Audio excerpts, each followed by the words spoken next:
Open. Lovely morning. Good morning. Good morning. We've talked the whole night through. Good morning. Good morning to you.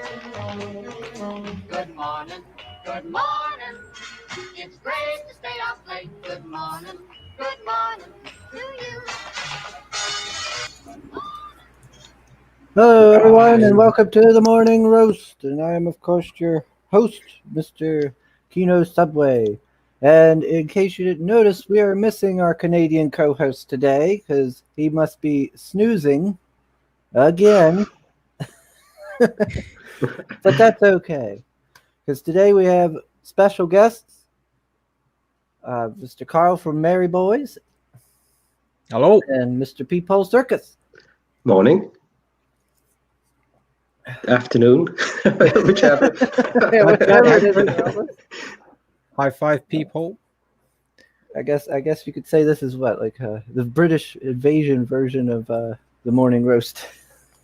Yeah, it's afternoon for us, so yeah. So let's call it the afternoon roast. Just because we're here, we outnumber you. That's true. Oh, we got the love pigeon. Ooh, I think that's a new fella today. Caw. And of course, as always, my co-host in the chat, Mr. Soul Ion. Oh, he says, I wonder what's keeping Coma Man and Captain Poutine from showing up this time. Well, Captain Poutine is Captain Coma today because he ain't showed up. McGee. Hello, McGee. Hey, Yeah, if you have time, you're always welcome in, Miss McGee, if you want me to send you the link. Soul says, welcome to the Morning Roast Sunday special where you can take it slow with the waking up just like our host does every single time.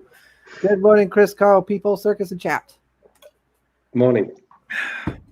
Oh, and we just had Lois Michael show up. Hello, sir. Hey. Well, it's great to have you fellas on. As I've said before, I didn't get to really talk much to the CG UK side of everybody or catch the stream, so it's great to have you guys on and get to talk and get to have Mr. Karl. I've always promoted your book and stuff, but I've never got to actually sit and talk with you, so this is pretty cool. This is exciting. Well, same. I can say the same. I haven't spoken to you either, so this is all new to me too. But yeah. No, I've watched some of your videos as the Templar. I was wondering if you're going to be the Templar today. Oh gosh, man. I don't think I could do that for a whole stream. I don't think I could. Plus, gosh, that chainmail and the tabard and the quilts and stuff, quilted rough on the padded knuckles, and everything. Oh, it's rough on it's hot. Gets hot. Wearing all that, you wear all those layers and stuff. Yeah, keep her in the fridge next time. Yeah, there we go. Well, the Saracens will get you otherwise. In the middle of the desert. Can you imagine what that must have been like, wearing all that gear in the desert of all places? Oh, riding yeah. a big sweaty horse. No, it must have been absolute. Yeah. Trying to sit there like chase after some guys in like light armor on horseback as I come back, and then no right guard, no showers. Man, imagine having one of those camel spiders in there or something as well, stuck inside. I think people were harder back then. I don't think they freaked out over that. I'd probably see a camel spider with some, trepidation. Just, it's an opportunity. Yeah. It's smaller than a dragon, isn't it? Yeah. We got bed lice bigger than those back in old Blighty. Yeah, I feel like given the conditions that like your average peasant even lived in, I don't think they'd be worried about it. That's true. It's true. They probably eat it. Yeah. But they were like proper warrior monks. They basically prayed all day, trained, and took a vow of celibacy, poverty. They basically slept on hard wooden beds, like Shaolin monks. I mean, I'm just, but they don't have the rep. They don't have the cool factor around them the same way Shaolin monks have. You know what I mean? They're the ultimate warrior monks. I mean, they had horses. Shaolin monks didn't have horses. The a big difference. Sure, yeah. And armor Yeah. and swords and yeah. Yeah, maybe they should have had black armor. That would have been great. They're more like ninjas then, and they would have, Yeah. taken Or off a bit more. So like, was it the Black Prince? Prince was Edward. Black Prince. Was that his name, Prince Edward? I think he was the son of Henry or something. He wore all black armor. I think they called him like the Black Prince or something like that. Oh, All wow, right. that's cool. I have to look that up. I I have think to that look was that his up. We haven't got a Prince Andrew right now, which we're quite embarrassed about because he You have to bring it up. He used to hang with Jeffrey Epstein and go to his island and do all sorts of things. Apparently, allegedly. Yeah, I better say allegedly, otherwise you might get struck and you'll get somebody showing up at your door. Yeah, there goes your knighthood, Jeb. You're never going to get it now. You don't know. I don't want it. Yeah, good point. Oh, Yotam. Hail, Yotam. I always like Yotam. He's a good regular. in the chat. Oh, Soul says, regarding the Crusades, I always thought the Crusaders had the best looking armor and the Saracens the coolest swords. Very different techniques. I think the Saracens, the swords and everything, it was designed for speed. They could slice a slice of like a leaf floating straight into the air, whereas Templar swords would just be like the leaf would be sliced to pieces before it fell on this table, and the Templar sword would just slice the table in half. It was like almost like a totally different approach to battle. Well, yeah, because it was a whole different environment. You had to wear lighter armor out there in the desert, so slashing weapons were more viable and everything. And they didn't really have generally the armor like the Westerners, I feel. Yeah, well, they did win the first crusade, and they established and they captured Jerusalem, but then they lost the subsequent crusade. So obviously the Saracens managed to figure a better way of warfare. What was I going to say? Yeah, it's a fascinating topic, and a lot of it is wrapped in mystery because we don't really know all that much about them. They didn't keep written records.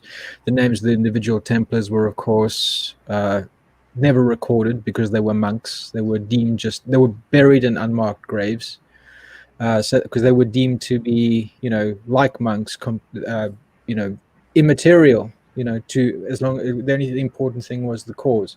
The only names that there actually are the ones who were fighting adjacent to the Templar Knights. Then you would find their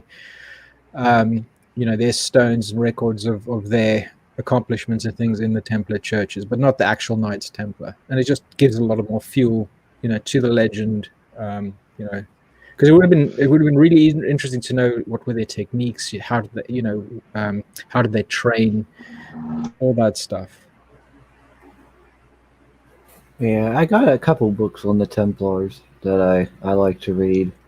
I also have a book called A World Lit Only by Fire, and it basically goes into like the medieval mindset, and it talks about just the whole like mental, like how people thought back then, because people in current day don't realize you didn't have all these modern inventions like actual lighting, and the peasants you lived on very different ways, so everybody's mindset on every level was so vastly different.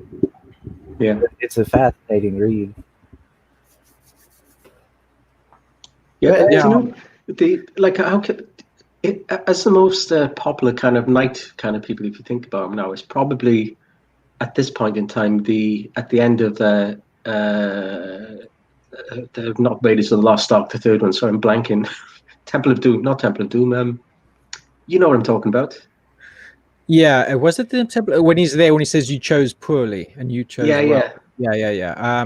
But do you think the reason because of the climate at the moment, that's why we're not getting much more of these, because we could have some really great films and stuff and loads of things to be done, but nobody's doing it. I think like I said, the last one was the Last Crusade, wasn't it? Yeah, that's it. There was a movie called On. It wasn't a movie, it was a series, right, and it was then made into a movie, but it was very low budget as as a mainstream concept. I think the Da Vinci Code kind of tangentially Sort there was of, yeah. there was a relationship there, but no, it's been wiped from the popular consciousness in a way. But it's an iconic image as well, like, isn't it? You know, you get the shiny armor, you know, and think of say something like Excalibur, that kind of crazy shiny kind of knight. You know, you could have that, or like you said, the Crusaders with the big. But yeah, it's probably the climate, isn't it? That's preventing it at the moment. Yeah, it's not cool. It's not cool to find cool these days. That's all. But we still think it's cool. There's a show on Netflix that interests me. I haven't watched it. I keep meaning to watch it, and then I never do. It's called Nightfall. Right. And I don't know if it's based. I think it has to do with the Crusades. I'm not sure if it has to do with the Templars and how they get kind of screwed. All right. Okay. That Could well, be good. it's to do with the Crusades. Yeah, sure. There'll be some mention of them at least. Yeah, it was on Netflix. It was on my recommendeds, and I kept meaning to start watching it, and then I keep putting it off. I'd love to see a big high budget kind of, a big proper film like a Kubrick one or something would have been great, wouldn't it? Hmm. Yeah, it's not going to happen now. But, you can dream. Well, what's the big news now? I mean, with in our sort of sphere with comic books, looking at DC, it looks like everything is they're going to be spinning. They're going to be reshuffling their publication properties into YA novels mostly. Obviously, they'll keep the really big money spinners, but everything else will be, it's going to get diluted to the point where everything is like Twilight, and at that point, like, who's going to care?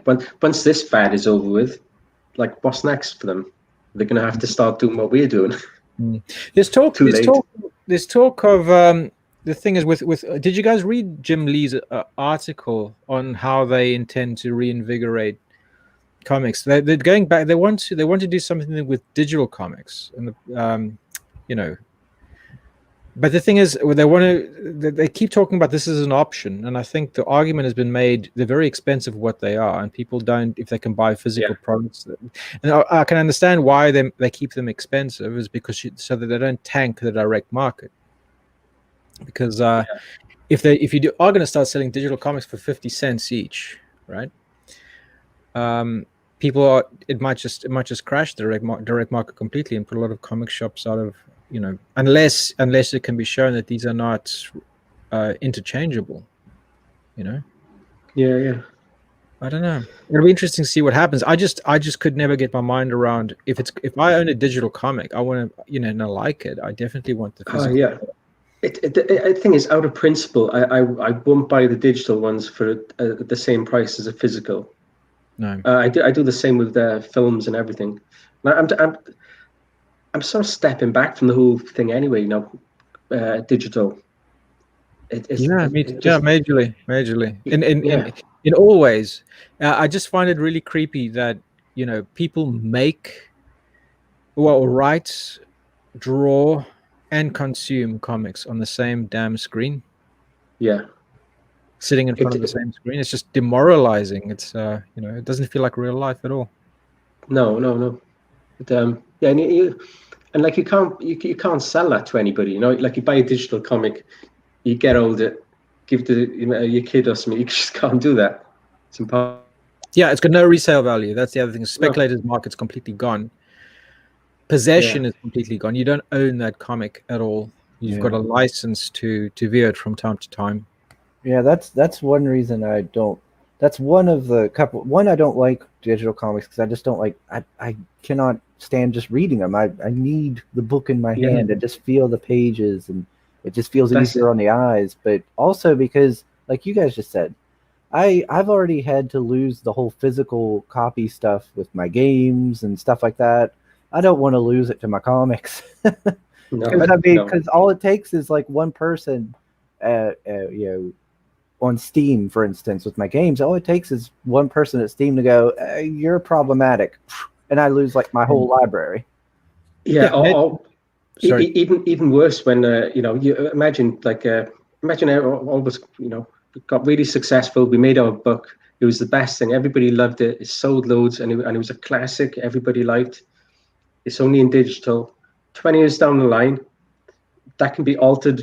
After your death, changed to something totally different because there's no record of it that's reliable anymore. So like you need that stuff. And like you said, you have to have that. With books and comics, the experience isn't just the words that you take and read. It's the way you hold the book. The way you're angled. Maybe you could be laying down, holding a different way. But you know what I mean? Is that kind of just looking at it, and like you said, the texture on the page helps you remember these things as well. The smell of the book. Sometimes a book evokes a certain smell. Yeah. But it also changes the way you actually read it. I mean, you like unless you've got a massive tablet, comic book size, and you can read the whole with in high resolution, you can get the whole. Because normally you turn a page of a comic book and you get a shot of the whole page, and that's got a certain pattern. It's got certain focal points. There's an experience there in itself.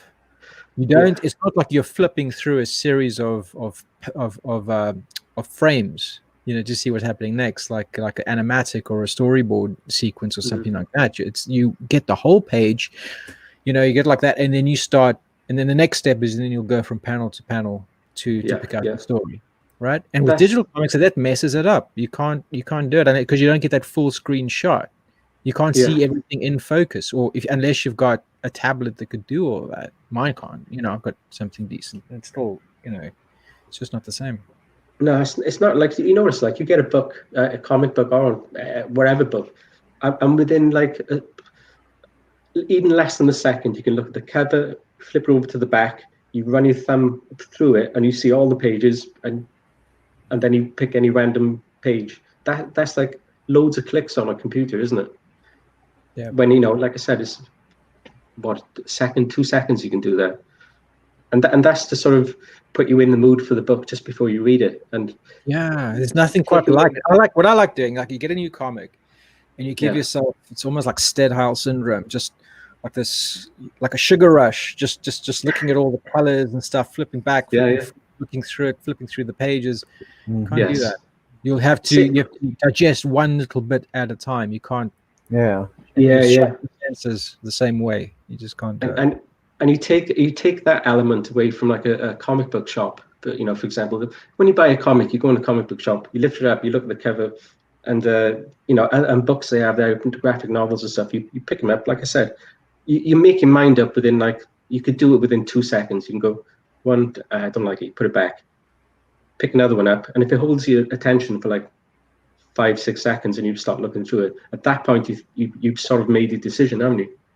Yeah. And you can't take that away and expect to be successful. So if that's the route DC are going to go down, and especially with these young adult novels, I mean, I don't know, like comic books, shops are done.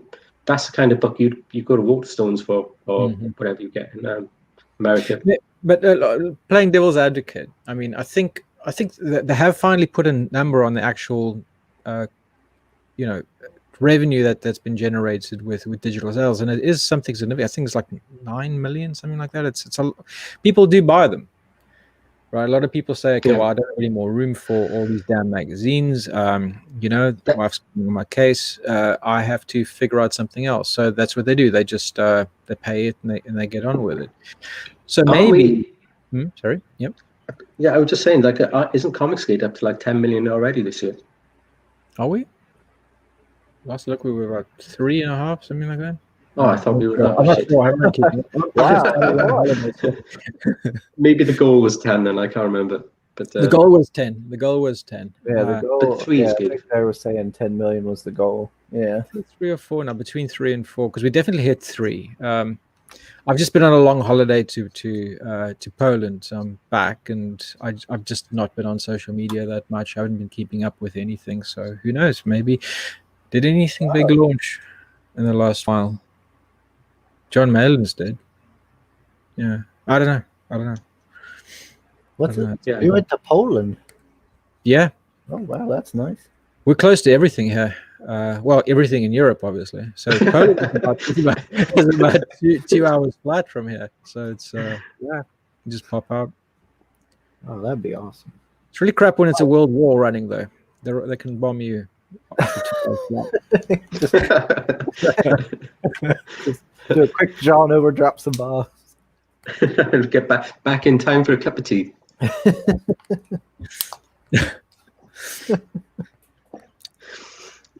Yeah, but yeah, it is cool actually being where we are, because there's, with Europe, there's a whole bunch of different cultures like we can sort of jump to. I suppose you sort of have the same in America with the different states, but it's not like each state has a different language or a, you know what I mean? It's not like obviously Spanish in Spain, French, France, and Polish in Poland.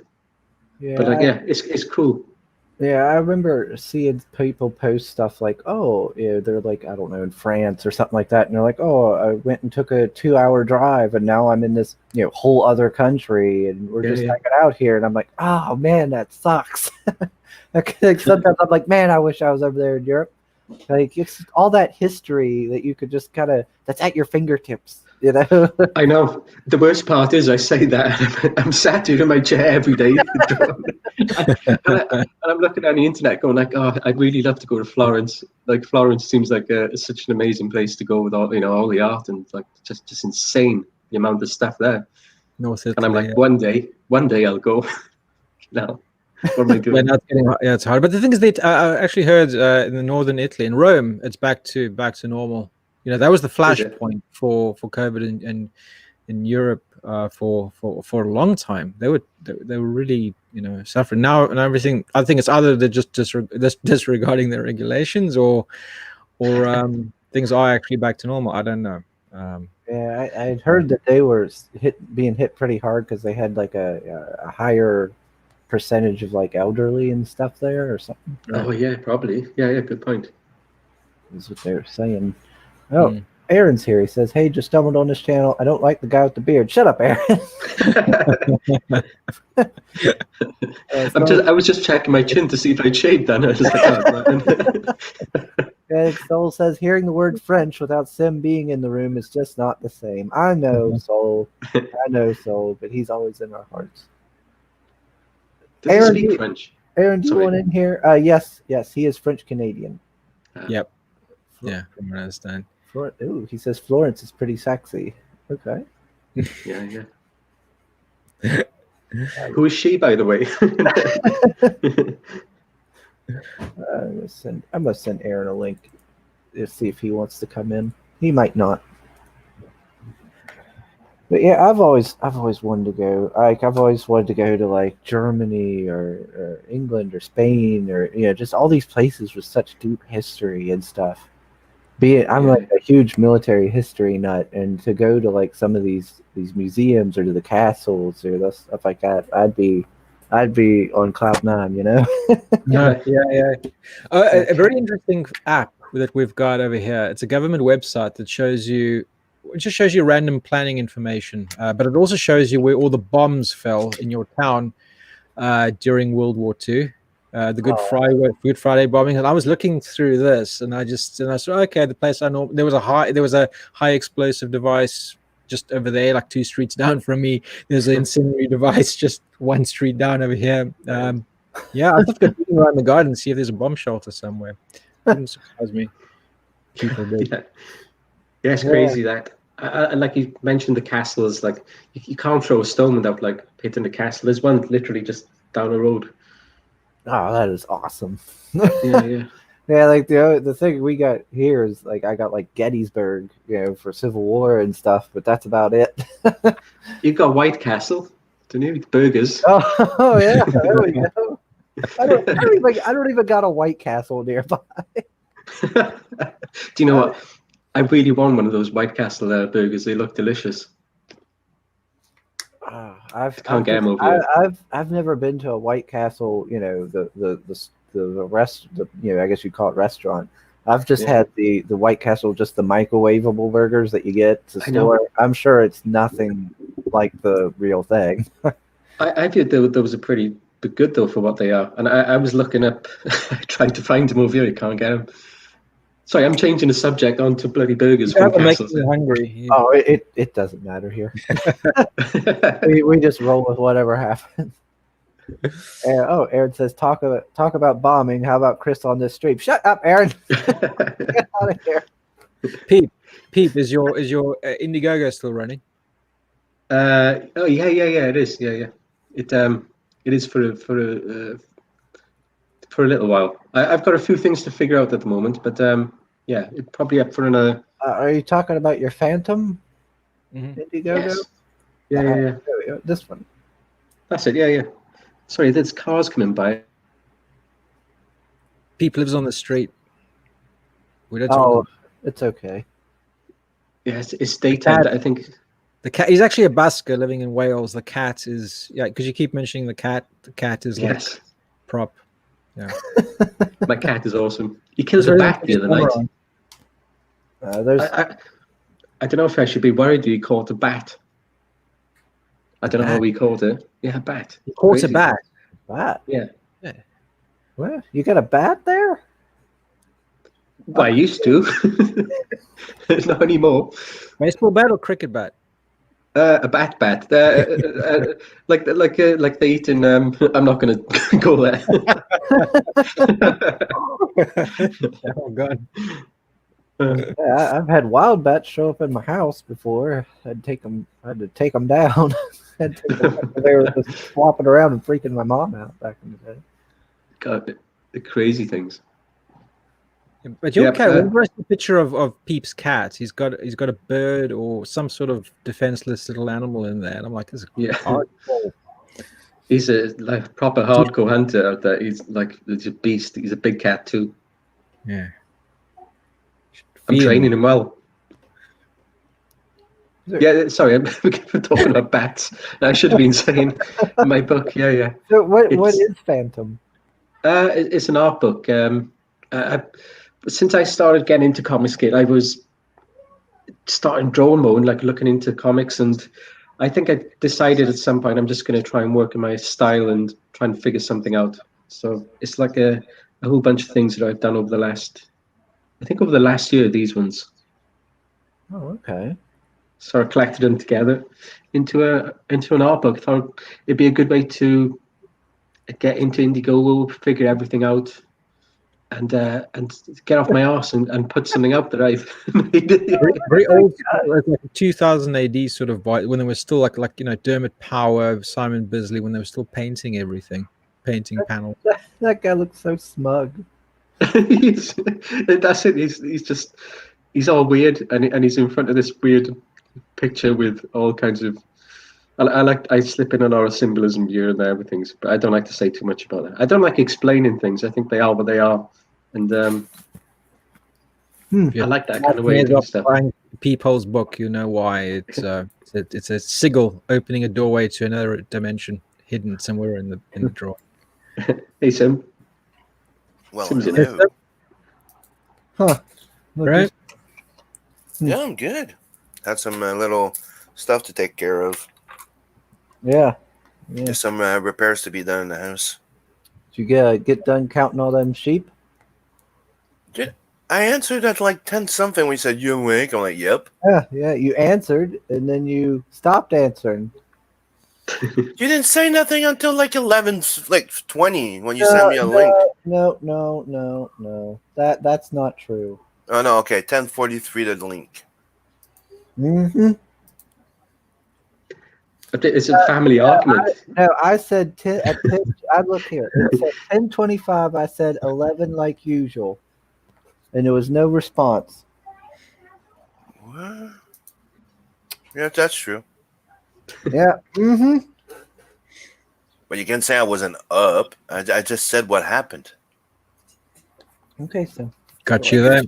I'm going to blame you for everything. You know, I have to get the entire like kitchen cabinet and the drawer, the counter change. They're coming to change to fix the goddamn roof because there's a big crack on the roof.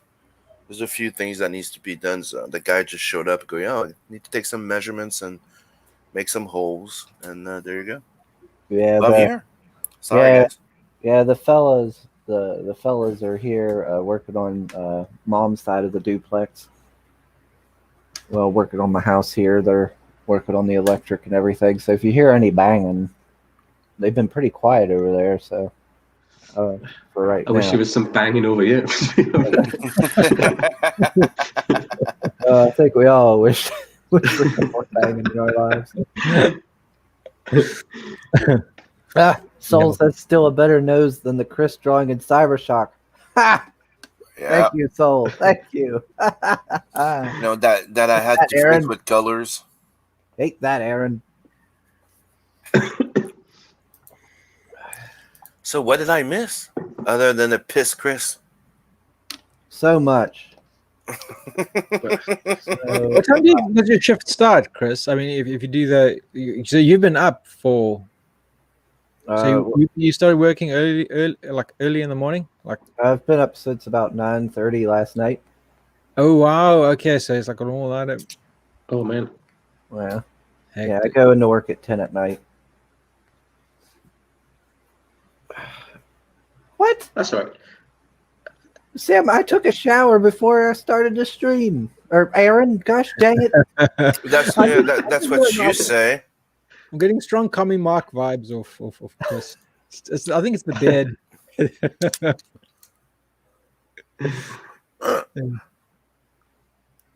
Yeah, they all want to look like Jesus. Now I don't know what the fuck's going on. Love Pigeon says any invites. Oh, does Love Pigeon want to come on?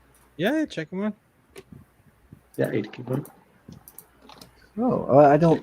How do I invite him? I guess I could post it in the chat, I guess.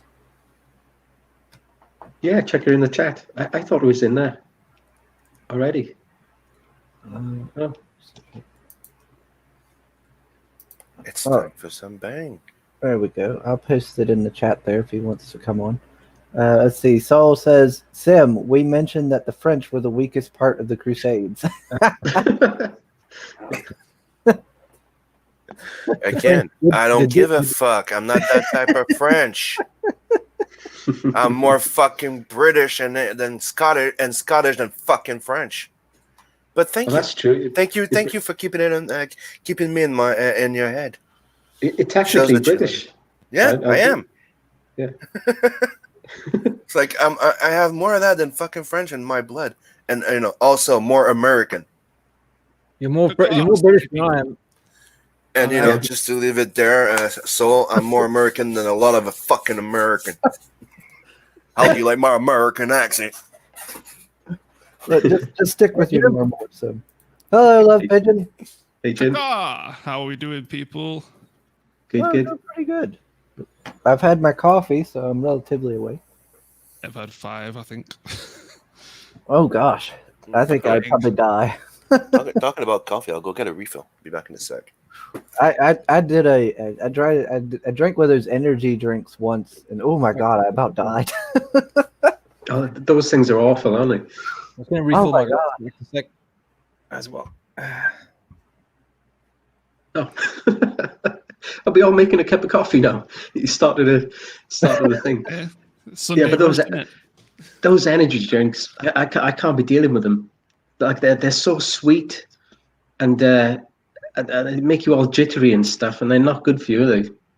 No, like I drank one. It felt like my heart was going to explode. It was like, tuk, tuk, tuk, tuk, tuk, tuk, and I was like, like that. Like I was like, oh my god. I was like, I know.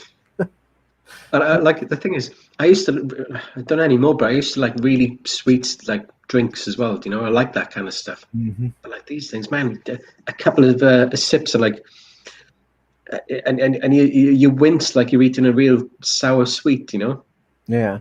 You look like Reese Witherspoon. What was her name? Reese. Never mind. I've forgotten her name now. I don't know. I'm rambling. I do that. Yeah. It's about energy drinks. Yeah. What are you up to, Jim? Just inking one of the last pages of the book. That's what. Because I've not spoken to anyone for a while. But, The last page. technically the last page of issue 5, and then I've got like 2 covers to do for the back of the volume, like the actual back cover of the book and stuff. But I know. A lot of people forget about the back covers, don't they? yeah, well, ours is going to be reused for all the single issues going forward because it's kind of like a promotion page, teasing a bigger story to tell, kind of thing. Oh, I know who you are, Love Pigeon. It's okay if you don't. I didn't come on to promote myself. It was literally I just wanted to come on and chat. I've seen you all the time in the YouTube, and I was like, oh, because you're always caw-cawing, and I'm like, oh, it's that Love Pigeon fella that always caw-caws on YouTube, and like, a soul just posted your Twitter. I was like, so I went there, and I'm like, oh, it's the Doomsday Kingdom guy. Yeah. It's CG's like that, isn't it? You get that a lot. You could be sat there sometimes on a stream chatting to somebody, and you're like, "Oh, it's you! I've been talking to you for months or years." That's It's okay. like you just I'm realize. used to it. It's so funny because, like, back when, because I remember I've been around in CG for so long. I remember when Ethan wasn't officially CG, and so I could remember being able to go around and knowing everyone and being able to watch all their videos or streams and all that stuff. And now it's blown up so much. It's like, who's that? That's getting Yeah. for everyone. Yeah, since CG became the shit. Yeah. Dude, it got real big. Like I was there from, like you said, from before, and you saw it going from like very tiny to everybody wants to be CG now. Yeah. Yeah, we've got more pros. Shane Davis joined. Who's the other guy? I forget what his name is now. But another pro, really like high level. Yeah, it's just going to get more and more popular now. I think we've hit that sort of, especially now with all the stuff going on with DC and people saying, "Hey, you know what? Those guys were right. Those guys were right." We remember though. We remember those. A lot of the fucking cunts. We're viewed as basically the apocalypse people. They will hold signs up saying like the end is nigh and no one believes you, and it's like, here you go. Yeah, well, they won't be able My shelter. to say to anybody, "We told you so," because if they're right, we're all dead. But they realized that we were right. That it was just the shitty people that was getting hired, and the real new blood in comics was here. So they had no choice to come and join us here. Yeah, and we made our arc or our spaceship, and like our spaceship is taken off now, isn't it? Yep. We've set sail, and they're looking at us going, it won't take off. It's not gonna take off. Oh fuck! It's in space. Yeah, as we're going through the clouds, they probably conk out in a minute, and then we like a tiny little dot. And they're not coming back, are they? No, we better catch up. And we're like, yeah, can you keep up? Can you keep up? I love that song. Thank God for CD, otherwise we wouldn't have awesome books like Mary Boys. Yeah, Blood Hunt. Upcoming book. Mary Boys. I love Mary Boys. Did you open your Blood Hunt? No, it's not. The box is still behind you. What's that? Oh, shoot! You still haven't got your Blood Hunt. Oh, sorry, Chris. Oh, you think I'd open it? Fraga, although Fraga is, but yeah, I was thinking of another guy. What was his name? I know you think of. Yeah, I know you. I thought a bit like Alex Rossi, kind of. He is. You're looking for a big name that joined CG? It was Ken Rockerford. Yes, that's it. Yep. Nice talent there. But yeah, you're gonna get like a lot of people who might not even be CG, who are just friendly as well. Like David Finch seems pretty cool. I've jumped in his stream when he's doing a live show, and it's surprising. Yeah. Finch doesn't give a fuck. He just talks to people. Like he's never been political. Like no, the director David Finch, which no, hang on, not David Finch. The art guy is not. It was David Finch. Yeah, it is. It? Yeah, making me doubt myself, gaslighting me then. But yeah, he's cool. You know, like you go in there and it's like, oh, there's what you call it from CG, from other streams. And I even jumped on a Tom Green's show when he was doing a live stream, and people on there, it's like, you again. We're everywhere. We own YouTube. Yeah. At the end of the day, like it's the vocal minority really of SJWs that they just happen to have loud voices that pisses everyone off.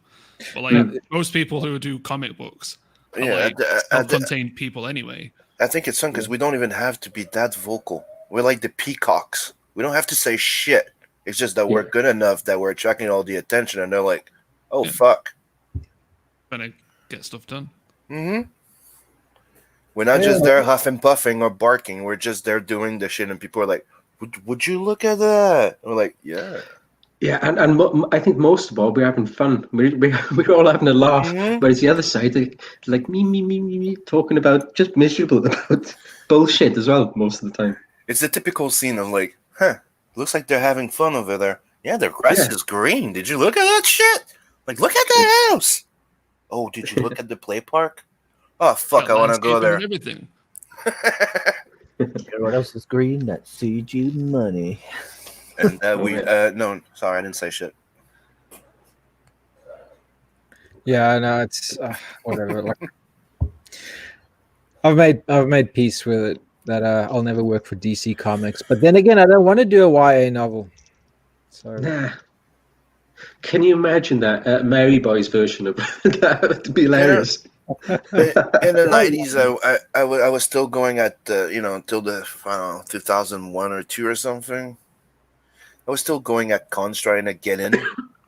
Right, I had a message from one of the recruiters of Marvel for the Uncanny X-Force there. I was still trying to get in. I was supposed to get in. I got turned out after it got to Quesada. It was a go, and didn't happen. Then I was still going there, and until I think 2003 or 4, and I met Michael Turner, and he's the one that got me back into wanting to just create and go back to my, my childhood creation and all those stuff that I did, and go fuck the mainstream and just create my shit. And one of the first advice he gave me is like, and please focus on finish, not perfect, because if you try and write the perfect story all your life, you'll never do nothing all your life. Get your first shitty piece out there. So after that, you're free to grow, and it's done. You have one out. I'm thinking about this a lot more lately as well. Just thinking about just watching a lot of shows, listening to things, and reading. You when you see how some of the bigger people out there, from the past and things, learned their skill by just bashing out a book every month, every single month, and they might not have started off as great, but by the end, and just freeing themselves up to just Sienkiewicz, for example. Say what you like about him. Yeah. It's like when you're drawing, right? It's like what they say. It's like a piece is never actually done. No, never. It's never actually done, because you're always going to see something that can be fixed, that could be better. But you go, I'm done because I spent a month on this. I'm done. Our work is never finished. Is abandoned. Yeah. Yeah. So That's true. how I feel every time I do a page.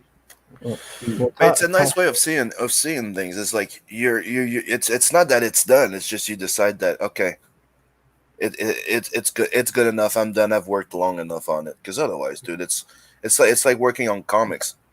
You have to stop spending like a week or two on each page. Otherwise, you have to give yourself like, okay, I'll try and do like my pages in 2 to 3 days max. And then you start getting speed when you're doing it. Then you're like, oh, dude, I hit that one in a day. Okay, our days are like 10 to 12 hours, people. They're not regular people hours. But like back in the 90s, when people say about CG, oh, you only put out one comic book a year. Do you guys remember the 90s where books they were left to run? It took ages and ages and ages of comics to come out from Image. Because they were comfortable. They were making a shitload of money on each issue. So it took the pressure off to get the next one out. And, I think the key is as well, they had a lot of good stories as well, didn't they? Can you imagine the slog of going through one of Marvel's books now? Even if you were the best artist, you get that script and you're like, oh my God, I got to draw another one of these fucking pages today.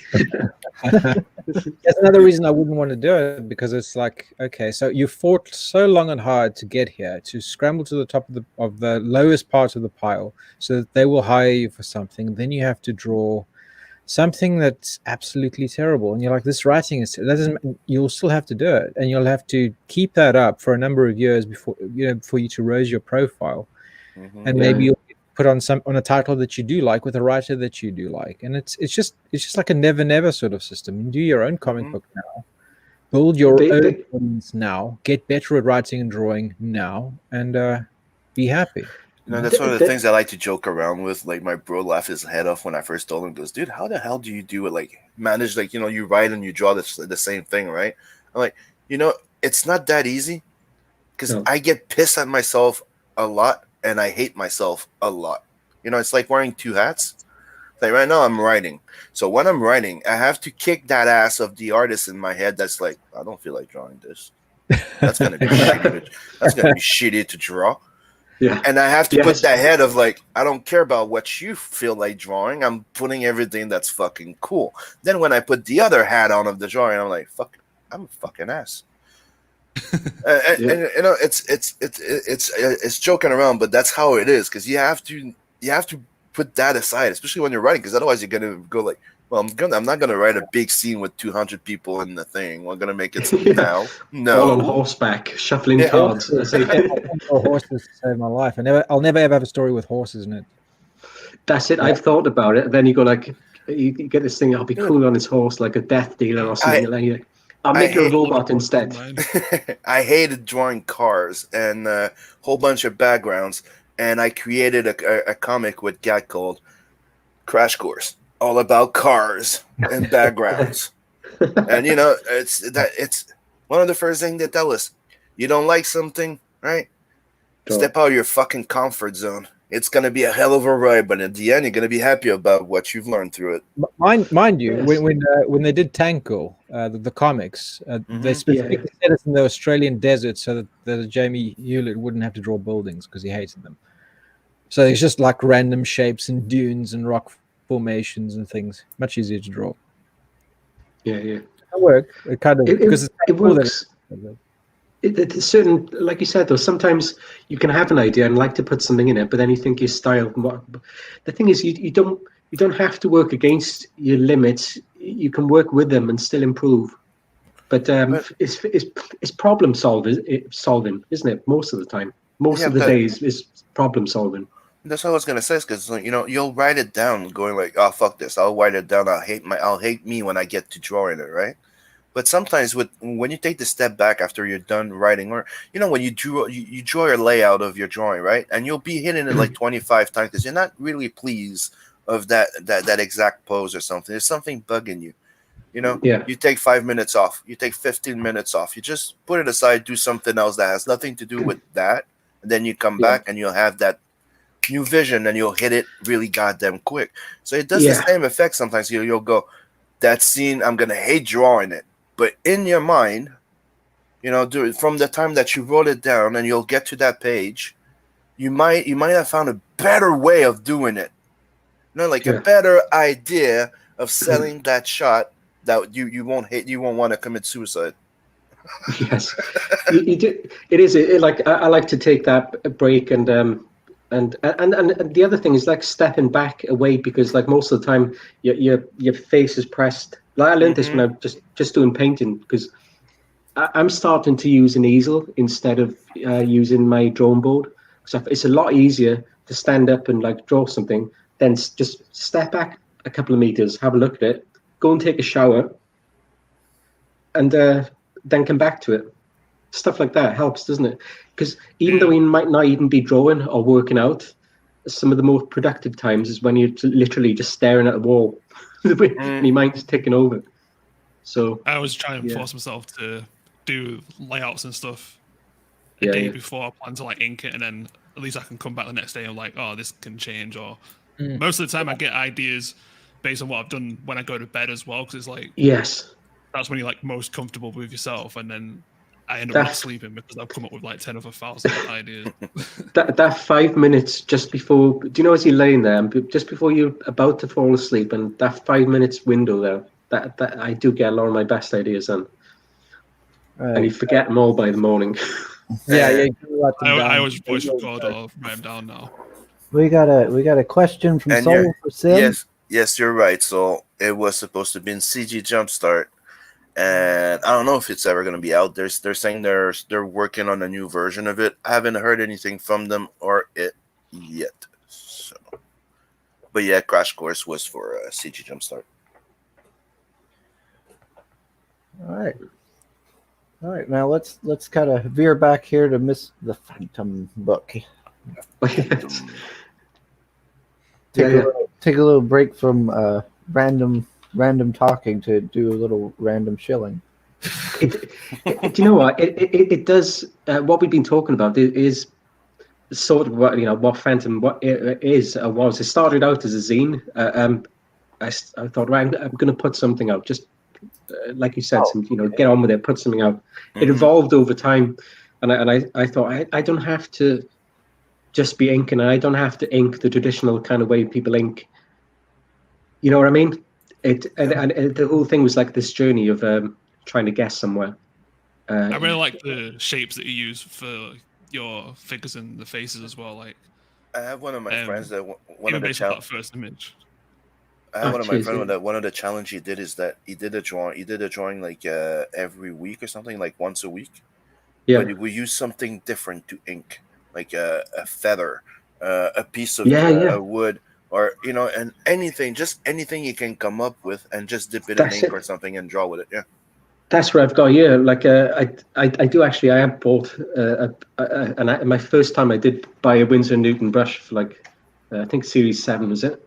I haven't used it yet, but the rest of them are literally all cheap brushes. I got loads. My thing, I've got like probably about 40, 50 brushes by my side. I've got palette knives. I've got bits of sponge. Sometimes you get tissue paper. Picasso on weekends. Picasso. But it's fun, and this book is about that finding that way of doing stuff and that sort of journey. Do you know? And like Whole of CG is about having fun. It's like I'm gonna have fun with this. Like I don't want to be bogged down with any certain style. I'm gonna change my style up back and forth. But everything that you do should be, mostly should be fun. If it isn't fun, it's not going to come across as fun either, is it? I don't think. I've become obsessed with inking with like G pens and dip pens now. Yeah, those are great. You get the odd little blobs on there as well that sort of leak out. I just and sometimes shadows. Like I'm doing a tree. I'm basically doing like a whole tree bark. So like anywhere the splodges come, I can just like spread the ink out and just add some more dimension to the different. Yeah, and you can tell it's done with a nib as well, because like I started off using the pens, but I didn't like them because like sometimes you can't tell if it's an original or not because the line just sort of bleeds into the paper. But whereas when you use a dip pen and ink, there's a texture there's a little bump, isn't it? Especially the Indian ink. Erasing pencils. That's the one thing that annoys me because I also use like Copic multiliners like all the time. Yeah. But over any kind of pencil, even if I'm lightly erasing, after it's been dried, it just lightens the whole thing and it just makes it all weird for scanning. But with dip pens, it's like obviously pure ink, and it's in real life as well. I do have to admit that those Copic are freaking sweet. I bought a set recently of those Copics because usually I just use a brush, but for technical like straight lines and stuff, the good best you can get. Yeah, I've been using like what is it the art pit there? I'm trying to remember what's the name of the brand. I have them next to me. Because I'm talking about it. There you go. Faber-Castell. Those are quite good too. But then I tried the Copic ones, and I'm like, oh, dude, they slide like charm. Oh, yeah, I use Microns, but I like the build quality of the multi-liner SPs more. Yeah, it's good. The thing is, it might sound nerdy, when we're talking about these things, but like, I get excited about it. But you get a pen and you make that first line and you're like, oh, I love this. Or a certain brush you use, like, get proper excited about it. I mean, the thing is, like, I've been doing digital mostly for so long, right? Yeah. Like for the last few years, that going back to those sketch cards and doing some original, that was weird. It was took me like 2 weeks before I touched the first one. You know, like you take out the pencil, but when you're at the ink, right? You're like, you know yeah, what's going. I'm gonna wait a bit. I got off that. I got back into it with the sketch card, then I got back to the bigger drawing, and like you're saying, dude, there's something about it, right? It's like I love the fact that digital, I can be way freaking faster. It forgives a lot more, and when you're talking about production time, right? It's way more forgiving and way more flexible, and you can gain a lot of speed. But working traditional and having that final traditional piece at the end, there's something to it. It's like, you know, isn't it? It's you can, and the thing is, like you can just have an original, and it's just just on the side on the desk or something, and then you do something else, and you come back, and it's there, and you can sort of just pick it up and go like, oh, I made it. There's something that's more satisfying about the original, the original piece in a way. Yes. Yeah. Oh, that's the cover. For issue 5. Yeah.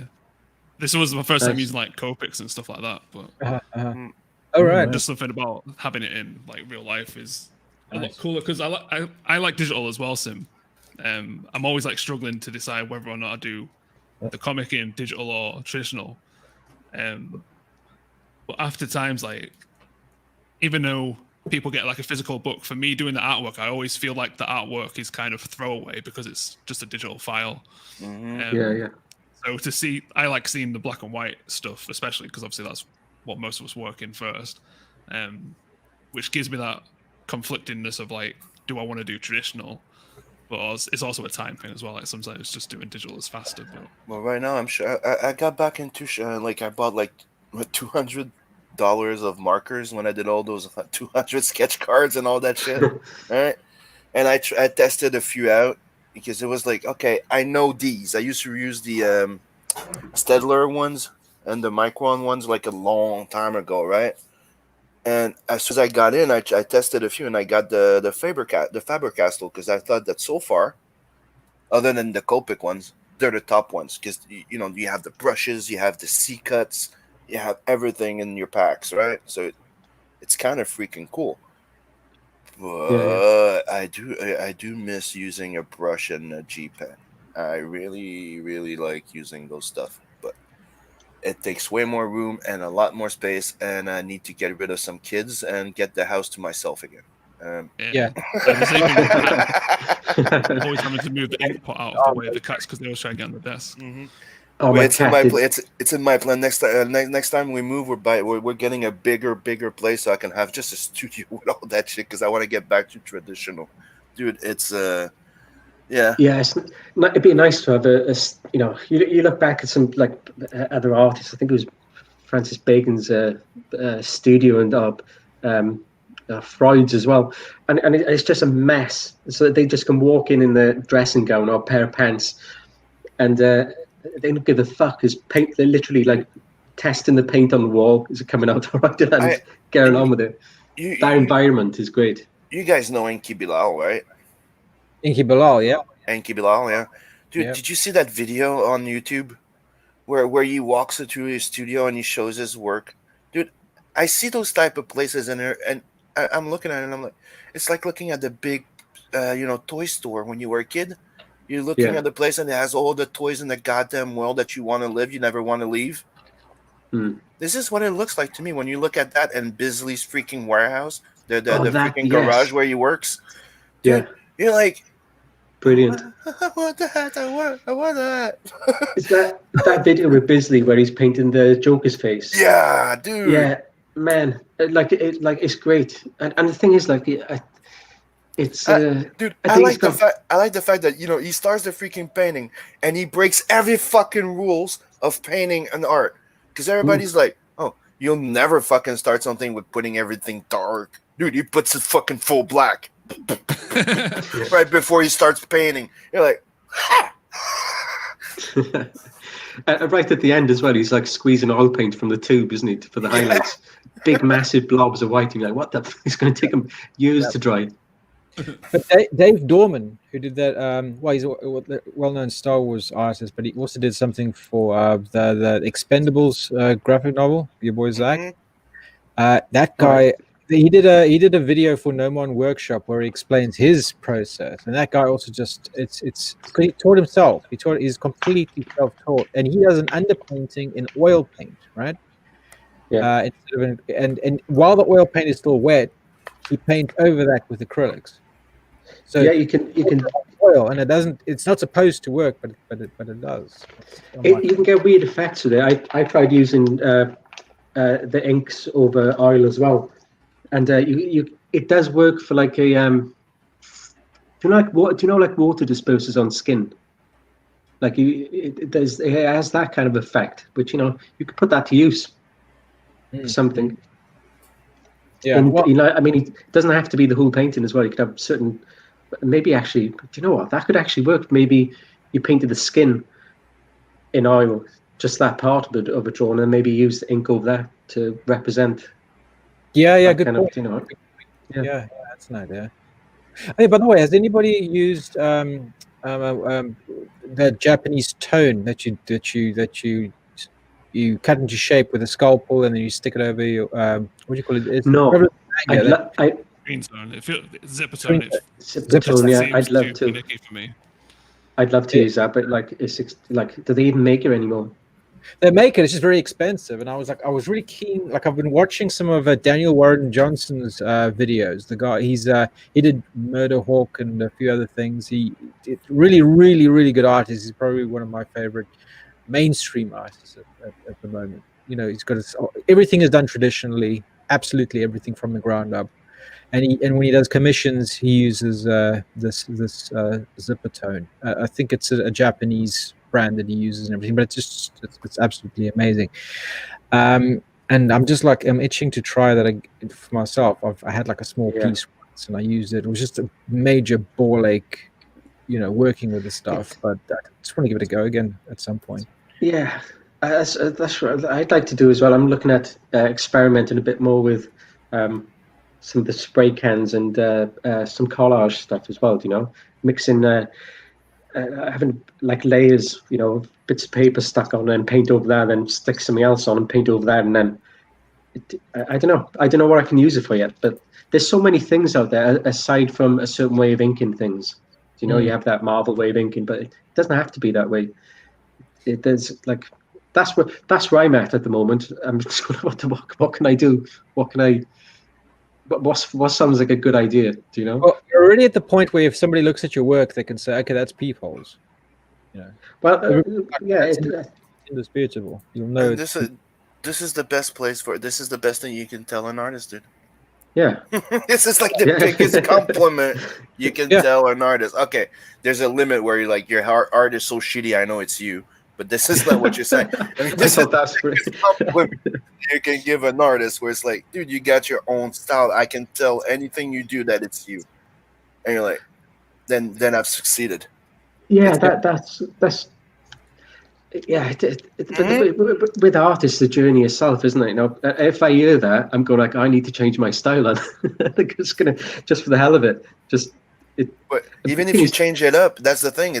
That's the thing. When you reach that point, when people tell you that, right? I can change the style of that I'll be doing, but it means that they still recognize your strokes, the way you finish. They can still recognize it, and Yeah. It's the same with that. With us guys here, I think. Could say the same for all. You could, it's like, look at Mobius. Look at what he did for Blueberry and when he was Mobius, and even though there were two different fucking styles, you could still know that it was the same guy because of how he would do his texturing, his detailing. There was a way and a technique that you just knew that it was him. Yeah, personality's coming through, isn't it? I suppose that's what we're all striving for. Is because all art is an expression. Even a commercial art form like comics there's an expression there, isn't it? I think when it's done right. Dude, there's a part of us in those books, and everything that we do, and that's pretty much what we want to put in the art, and that's what gives us our styles. It's what part of us we push into this. Right? Yeah. What's our expression? What's our feeling? Where we're coming from? Right? Yeah, exactly. Totally. Me, I know I'm self-taught too, and I went and when I was in my 30s something, I decided to go and learn digital art because I never used digital until 2007. That was the first time I actually started using a graphic tablet. I used to just be traditional until, you go knock at Eidos and Ubisoft and all those big companies to be a concept art, and I'll go, dude, we're all into digital now, and you're just still traditional. Can you learn Photoshop or something? And that's how it started for me. Same here, man. I went through the same, because I used to draw all the time, but then I got into computer games and stuff. I'm an animator, basically. So I was doing digital for years, and about 2015, after everything digital, I'm like, I just want to grab a piece of paper or paint or something. So I got into oil paint stuff. Like, I'm going to take that up, teach myself to paint, and like 5 years later, then you sort of, I don't know. Yeah, you're right. I might go back to digital again at some point, but right now. But you see, one of the things that helped me before it is the thing that before I used to see like, no, I'm a traditional artist. I'm going to draw traditional. Drawing on computer is technically cheating, right? People cheat on it. People do use it to cheat, right? And somebody came to me and he goes, yeah, but there will always be people like that. There's already people doing it traditionally, right? You can use it. There's a lot of people using a projector, right, and stuff like that. Yeah. But what you need to do is don't see a computer as something to help you walk, right? A stretch or one of those things. Just see it as an extra tool in your palette, as in like it's not there to replace. It's not there. It's just an extra tool for you to use, and that mentality changed my entire approach on digital art because. People are asking me, goes, why does my digital art still looks like it's original, like traditional? Because I still use the same approach. I use the same technique. I don't use those magic brushes or stuff like that. I still have the same approach as if I work traditionally.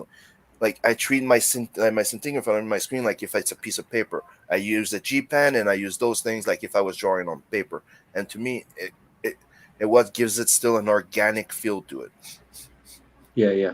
You need that with all aspects of digital. Even if you look at special effects in films, like you look at the Avengers stuff, I can't even look at it. It's just it all looks like it's all made in a computer. There's too many colors, lights, explosions everywhere. Whereas you take Soul is right. Soul is right. It's time for 2 seconds of silence for the Lord and Savior Meta Baron, nameless. No. I'm sorry, I couldn't help it. We don't care about Meta Barons. Go read it. You already brought it up. You started on about Morpheus or whatever. I said Mobius. And Mobius did more than just Meta Baron. Whatever. Sim, which is your favorite Franco-Belgian publisher for content? Franco-Belgian would be Humanoids back then, yeah. Because they're the one that created Heavy Metal Magazine. Yeah, and the Meta Baron, the Mobius, and they did most of those iconic French comic books. Mm-hmm. There's a few others that are cool, but Castaman, Soleil, and stuff like that. But Humanoids were the one that changed the game, like Kirby and Marvel did back then. Okay, all right. But now they went full soy and hired a whole bunch of the JW there. Even Tarna, I got the new series of Tarna that they did for Heavy Metal Magazine. Mm-hmm. She doesn't even have her suit. They gave her a full body armor. They turned it into full SJW-ish type of thing, and it was disappointing. That's sad. That's sad. Yeah, that's it. So after I heard of the whole reshuffle, I was like, yeah, okay. Yeah, my expectations have totally flatlined. And the stupidest thing is at the end of the story, she wins, right? And we all know that usually she's supposed to die or something. Like she fights till she dies or something. Then she gets a new body, like a new person inherits the mental of Tarna, right? But at the end of the book, she doesn't die. She just succeeds. Then she disappears and reappears somewhere else as a black chick. I don't know. With a fat ass. Yeah, well, I'll be disinclined to go looking just for who's involved. That's all. It's all the bad blood. Going on now. It was on Amazon for $10. I'm like, I'll take a look at it, and disappointing, very. Now I'm waiting for the Mobius and Stan Lee Silver Surfer Parable that just got re-released. All right. Oh yeah, I remember that. Yeah, you drew that. And there's a big the anniversary 30th anniversary issue just got released, and I jumped on it. It was in pre-sale a while back, and I'm like, mine. Doomsday Kingdom. Ooh, dude, come on, Mobius drawing Silver Surfer, great freaking character, and Galactus. I'm like, I want that shit now. Yeah, I mean, and it's just how things. Yeah, I don't know. Apart from humanoids, what other publishers do you rate out there? Because I'm trying to. I want to get more. Like I know the big stuff, but I mean there must. But a lot of the stuff that I know of, European comics is 20, 30 years old. And I'm just wondering, like, is there anything new by new people that's really worth looking up? There was a good series called Hercules, which was technically the retelling of the 12 12 jobs. What is it in labors? The 12 labors of Hercules, but in space. All right. Okay. The 12. I think it's the 12 tasks. Yeah, the 12. Yeah, and it's made to be very like harsh sci-fi, right? But there's a lot of digital. So the thing is, what happened with the Franco-Belgium comics is the fact that they tried to be a bit like Marvel and DC and turn more commercial. So the art took a hit. So you're buying a French comic when you use that they had more time to do their books, right? So you would have more elaborate drawings and backgrounds and stuff like that. And now you're getting your French book same price, same rate of delivery, right? Not faster that much, right? And everything is like you have Photoshop 3D models in the background, picture for texture instead of colors, and you're that like, wasn't 3D there, Kano. Then you're like, why the fuck are you doing that in French comic? Like, you can understand it if like manga guys, right? They'll use backgrounds to help, right? Because dude, they have to fucking whip out like 10 pages a day or something, right? You can understand why they're doing it. But the market of European comics, when they went like that, a lot of people went, whoa. It's like going, I'm used to buying original paintings, and now you're giving me a digital print for the same price? What? It was a bit of a different type of thing. That's why the market over there kind of went down a little bit for a while, and all the artists did a revolt. They had to stand up against the government, their government taking away too many taxes for them, and same thing for the editors that were. So they fought for like over a year or two to get that rebalanced a bit. Right. But other than the other big companies in Franco-Belge comics, like I said before, it's something called Soleil. And Soleil, it's a lot of their biggest books. They're the one that had the robot sex thing. I'm trying to remember what it was, the title. Sex doll, Sky doll. Marvel went to hit them up, and they took some of their biggest titles and sold them under Marvel Soleil. I don't know if you remember that for a while. So Soleil is a good one to look at, and Casterman. Soleil, right? How do I pronounce it? It's spelled Soleil. Is that it? Soleil, yeah. Yeah. Okay. Right. Yeah, I'm thinking the same. That's another one that's pretty good too. That has a lot of good titles. And Delcourt also, and there's Casterman. Casterman, they have a lot of good titles too. Very cool. But my favorite is Humanoid, because they're the ones that have a very, you can have from children to adult. Anything you could find in Heavy Metal magazine, it's under Humanoids. But it's mostly sci-fi, right? I mean, you wouldn't find like there's fantasy. No, there's fantasy. There's a story of a guy dealing with the midlife crisis and this and that and sexual and then hookers and shit. There's it's not just sci-fi. There's all type of stories in there. There's social stories. There's I like to read. We're looking for new stuff. Yes, so exactly right. So Is my microphone People are working? people are always the same. It's like, dude, you don't talk enough, and when you start talking, you're like, people, hey guy, what? Shut up. Like, huh. You talk too much then, Yeah. like in Goodfellas. Remember that? Yeah, you're too quiet on stream. Then you talk for like 5 minutes, and people, please shut up. I'm like, damn. Sounds like it's me as well.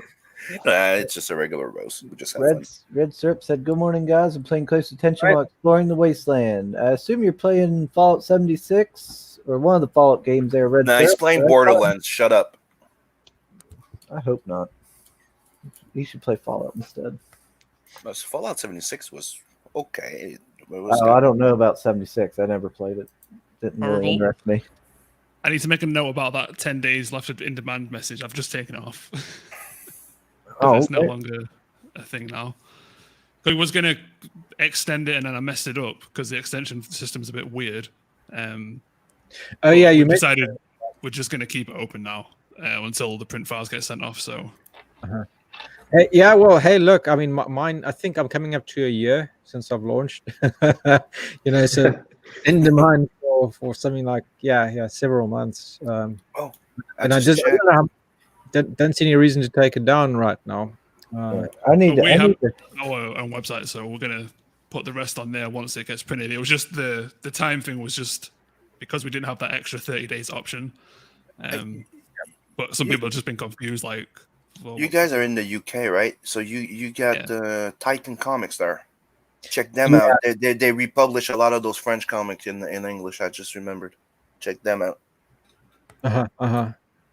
No, Sam, we got off the subject of those French books.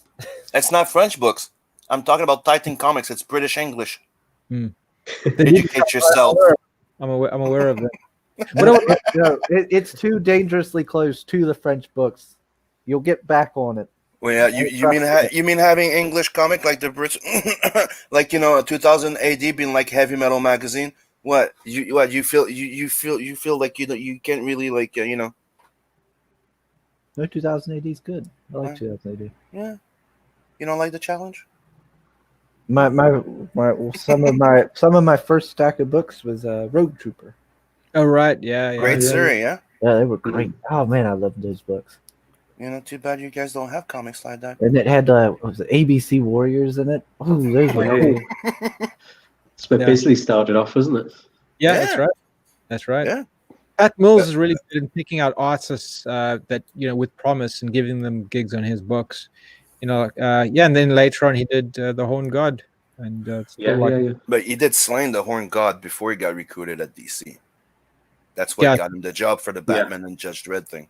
Yeah. And the logo stuff. I love that book. Did you guys ever see that Bisley Bible that he did? It's amazing. I found a copy a while back. Dude, you should have seen his face when I brought it to him with the original copy of Horn God. He just looked at me and goes, "Where the fuck did you get that? Did you sell one of your kids to get that Bible?" No, I was lucky. Is it rare now? My copy's like I've got a small version of it.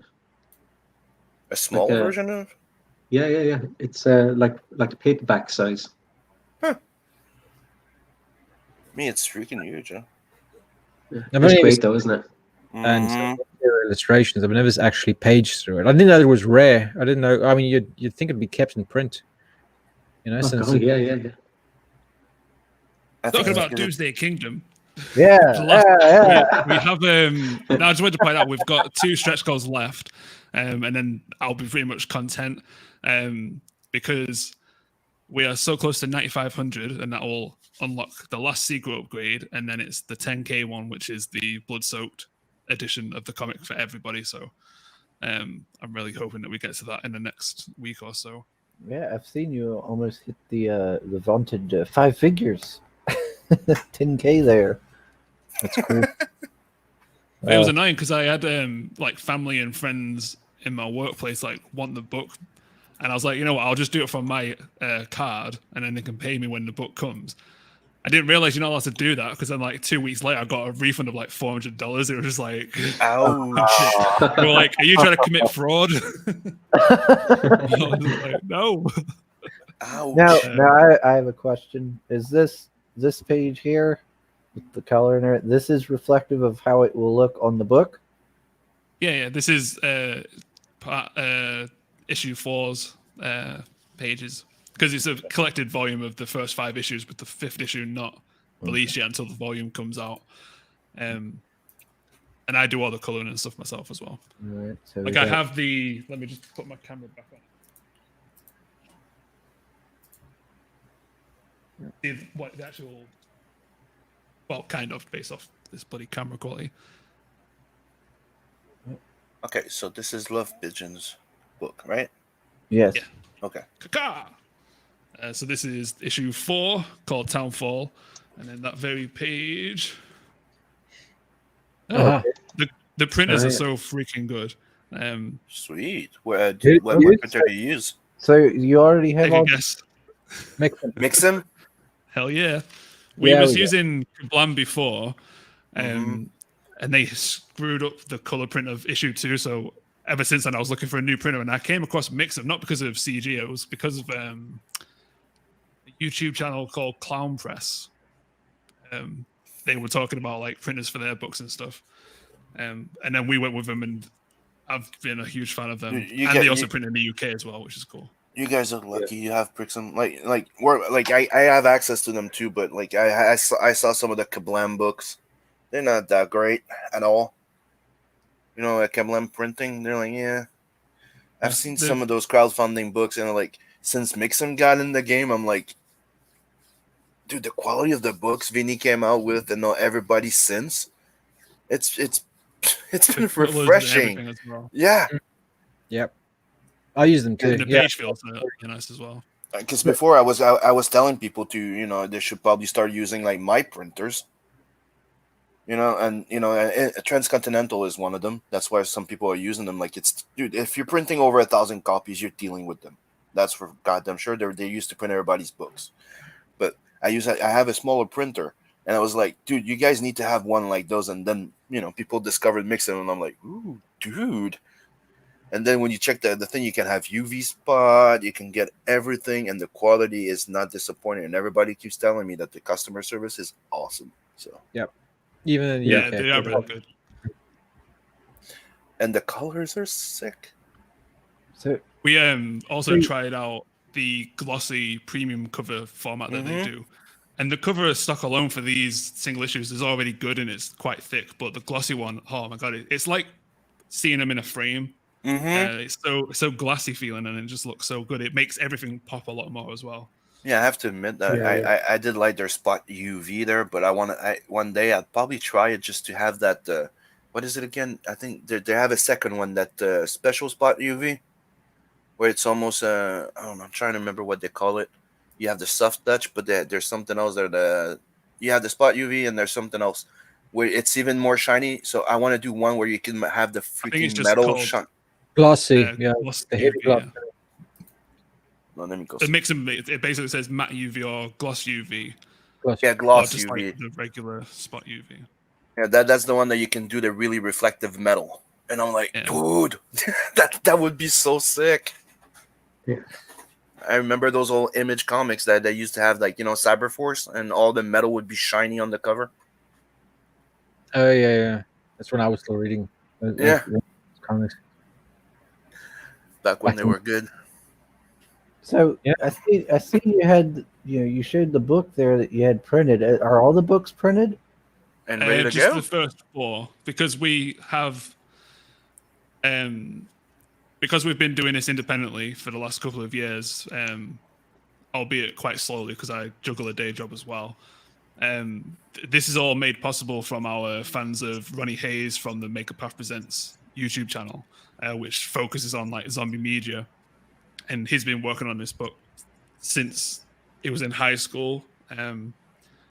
And over the last couple of years, like we finally decided to do it as a comic book. So coming to Indiegogo, especially with like the rise of CG, which I always have to say this, like we had the fundamentals of CG before we even knew it was a thing, because we're in it to make the books that we want to make without any bullshit. Do we understand? We understand that the ideology of CG used to be what used to be indie comics, because that's what it was. It was people. Yeah, exactly. That's right. We've supported pretty much all of Image's books once we got really accustomed to like the Walking Dead and stuff, because that's what brought us both back into comics. So we've released independently and published and produced and dispatched ourselves. But obviously, because of the volume production costs being a lot higher, we wanted to obviously do the crowdfunding route as well to expand, but also to cross-platform our fans with IG projects, which there's a couple of like high spenders in the Doomsday Kingdom community that have spent loads of money on other people's books in CG, which I'm really happy about, because again, we want it to be like a give and take thing as well.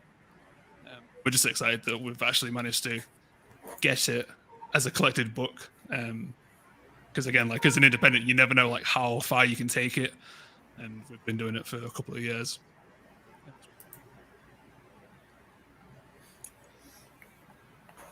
So go back Doomsday Kingdom, doing that moment of silence while Chris is reflecting which tier is gonna back right now.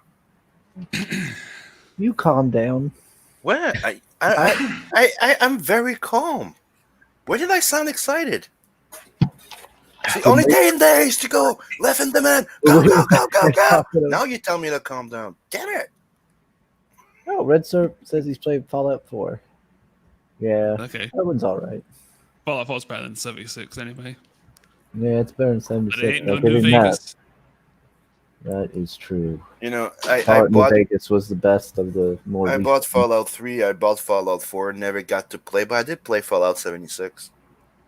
I was a fan of the originals 1 and 2 the most, and then of New Vegas is probably the one after that I like. Everybody tells me that New Vegas was really good. Yeah, it was. It was glorious. Me, I just have a problem getting into games that I will lose like 5 months of my life into it. When I see that those games that people kind of live for it, I kind of try to stay away from it because I need to draw shit. Yeah, it's a time sink, isn't it? Yeah, it's kind of like if it's not a game that can be done in like 2 weeks, I'm not playing it because it's like you have people still playing WoW religiously. There's stretch goals listed right at the bottom as well, which we've unlocked. So pretty much now, it like no matter what tier people back, they're gonna get quite a few extras. So what's left to unlock? Just the final cover, a virgin cover, which is pictured below. I need to change that. I haven't not updated that bit yet. There's a bookmark, the higher quality paper, which is the highest Mixam offers. And then we're basically doing this thing because we have like fans who have been following like all the single issues. For those who are buying the volume as well, just in case they get bored of like seeing the volume cover and they display it on the thing, they've got these full-size comic prints, which is basically the covers of each issue, so that you could like slide it in front and then display that, or you can just like frame them and have all 5 covers as like individual art prints. But again, like exact same size as the comic stuff.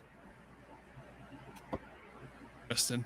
Okay. And then there's the bookmark, and then there's going to be one extra special thing. If we hit that 10K goal for the cover, there is going to be packaging based on the back cover, which is yet to be revealed because I'm still in the process of drawing that. But it's going to make the packaging really unique, taking some cues from like Ethan and all that kind of stuff, who are doing like custom packaging. Man, that clown has such a strong chin. He's got like a Jay Leno chin or something. Yeah, it's a prosthetic.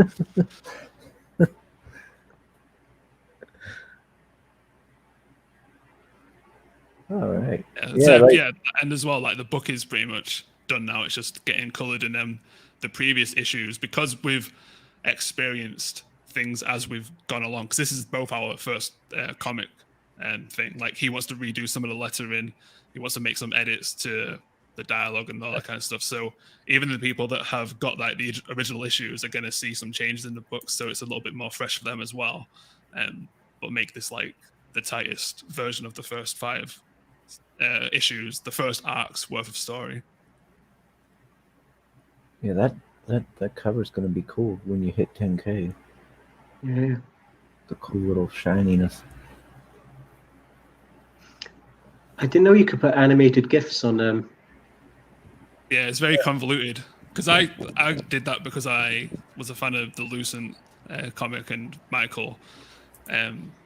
I had no idea how he did it, and I didn't want to ask him until I like showed him the mock-up and stuff. But you're just using like external URLs, and Yeah, I know what you mean. Yeah, yeah. you have to use like a specific format for it. Yeah. It's the only tricky thing trying to figure out. Yeah, Like so, the old blog we used to do, isn't it? Sorry to get this off topic. Yeah, it looks cool. yeah, it's good that you've been doing these, floppies and stuff. So for those listening, that means, of course, it won't take long before you'll be able to, send it out. You'll have it done and ready in a short amount of time, and plus people know you're going to deliver. September. I mean, because again, it's like there's been books that have come and gone that we've seen where it's like they make a lot of money and then they just disappear. But like, regardless of whether or not Indiegogo did well for us, this comic's being made no matter what. Like, it's my next 10 years of my life to be doing, especially coming up to making this my full-time thing as well. So I'm not going anywhere. I'm not flying anywhere. Nice. Yeah, I mean, the fact that you've been dropping these floppies, is a good indicator for people who's kind of on the fence about getting on here that you will indeed get the book. Yeah. None of us are getting paid until we've shipped all the books out. So, how much is shipping? It's quite cheap. For US domestic, it's $10, I believe, and then international $25. Possibly a little bit more expensive for the original art tiers because that's going in a bigger box for the full size page ones. But I think it's like the most you're going to pay is like $25. And the UK is $10 as well. 128 pages for $30 plus 10 shipping. That ain't bad. That ain't bad price at all. It's pretty much the price of 5 issues that we've got now because they're $4.99. Yeah, we're lucky. The UK international shipping isn't that expensive. Luckily, we don't get nailed quite as hard by Royal Mail. Yeah, but we're better than the USA ones for international. It's insane how much of the difference it is. But the prices do go up every March, though, so I'm hoping it's not going to be a big hike. We'll see. Yeah. Well, heck, I didn't even ask you for your pitch for the book. I'm horrible at pitching this book. People have described it as Mad Max with Schindler's List, Game of Thrones with zombies and all this kind of stuff. It's basic, and then Captain Fuckhead likes to call it Walking Dead but good. I don't know, like the trailer as well, like speaks for itself. If you wanted to play that, like if you're able to, because we had an awesome fan actually do the voiceover for us. Like I wasn't even expecting it, and when I watched it, I didn't even realize it was my comic until it like sunk in. I was like, "Holy shit, this is my book!" It's so cool. Okay, yeah, I'll try playing it. Hopefully, y'all can hear it. In a future world, one man's desire for vengeance brought him back to a time and place where events changed him in irreversible ways. But before that, there were beginnings of endings that altered the landscape of civilization as we had known it. This is the story of a changing world and how some lives changed with it. A story about survival from those trapped within the Doomsday Kingdom, where there's a bigger story to tell.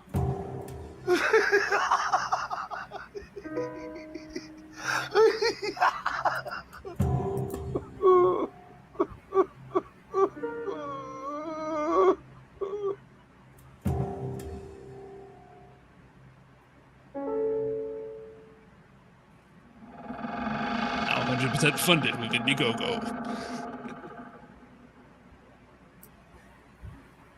So we're trying to make a twist on the zombie genre, which obviously I won't go into because I don't want to spoil it, but it's because Ronnie has like so much experience with zombie media and again being big fans of The Walking Dead, we have a clear idea of what we can do that's not really been done, or take things that have been cool ideas but have never been explored upon to make something more unique. And it's also the storytelling is kind of inspired by the TV show Lost, where it had like flashbacks and flash forwards and stuff like that, because this book, the present time, is set in the future of our real world, but then we jump back and forth to where we see the rider, which is the guy in the armor, which is like 20 years in the future of this future timeline, which lets us play with sci-fi elements as well. Like if you imagine like military prototypes that you see now, they could be fully realized in this timeline. So we have like,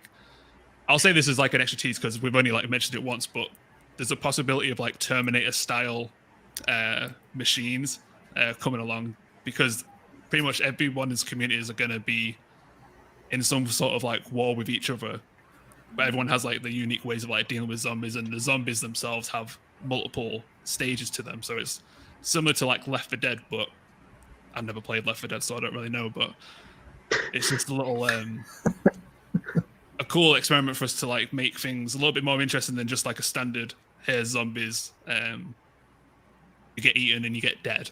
There's some cool things even in this first arc, and it's only one state of America that's being shown at the moment, to show the readers that there is like a slow build up. It's not just going to be all out zombie all around the world like straight away. We want to build the drama, and the main character himself has like some personal issues to deal with in these first issues, so it's interesting from that point to see like your everyday person deal with all this bullshit among other type of stuff. And some of it even reflects the whole thing that happened with coronavirus, where it was like people knew stuff was going to go bad, but no one really believed it until it hit them. And it's the same with the characters in the book. Like they're hearing all these things on like the radio and TV and all this kind of stuff, where it's like, oh, so and so in this state is like sick or something, but you have like the characters in this state be like, oh, it will never happen, like this is just like some weird propaganda stuff on TV, but then all hell breaks loose in their state, and it's like everyone else in the outside world doesn't believe it's real either. So you get this like paranoia and mystery aspects to it as well. And one thing that The Walking Dead hasn't done is reveal what caused their zombies, and Ronnie believes it's got like a really unique take on what causes you to become a zombie, so we're going to explore that in detail as well. So I'm really excited to get to volume 2, because even that is changing up elements that have happened in this first arc, just to show that there's a load of genre room that you can play with instead of just being a straight up horror book.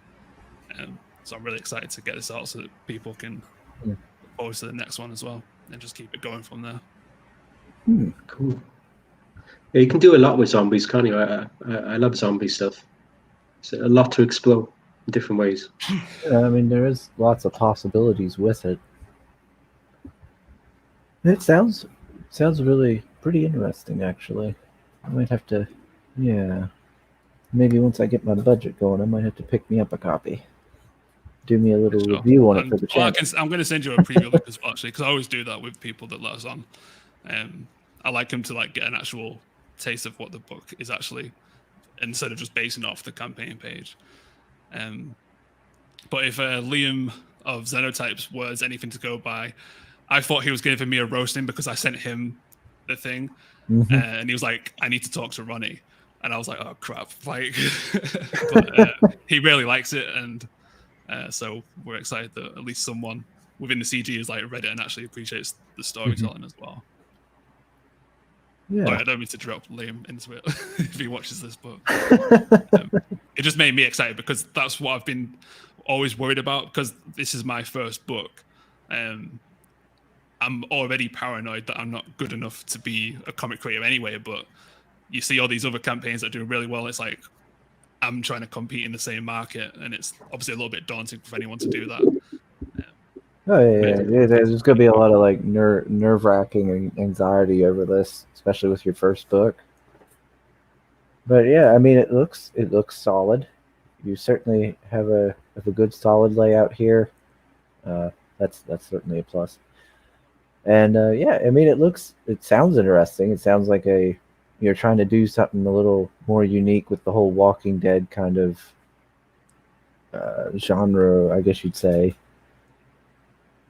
Yeah, we had a lot of doubters because of the fans that he has as a YouTube creator, because it's mainly the Walking Dead stuff. and they were giving us shit basically. Oh, you don't need to release this. We've got The Walking Dead, or you're just trying to rip off The Walking Dead. And it's like, but we're fans of The Walking Dead. Why would we want to try and like copy something? We're not like, I don't know, like people who make like counterfeit products or something. Like we like it because we like the zombie genre and stuff. Yeah. And then they finally read it and they were like, actually, I take it back. This is obviously way different to The Walking. Yeah. People are gonna kind of like maybe at first glance just kind of assume like, oh well, this is just some knockoff Walking Dead. I don't really need it. But then when they start reading it, they're like, oh hey, this has a unique spin on it or something like that. Something that sets it apart. Yeah, I mean, it sounds interesting. I'll probably end up getting me a copy probably. I figure at some point in time. And giving it a shot for review. If nothing else, I can always review it on the channel. That's what I say. Write it off as a tax expense. I don't know about that. So yeah, everybody, do go give it a look. Give it a check. Give it a little check out.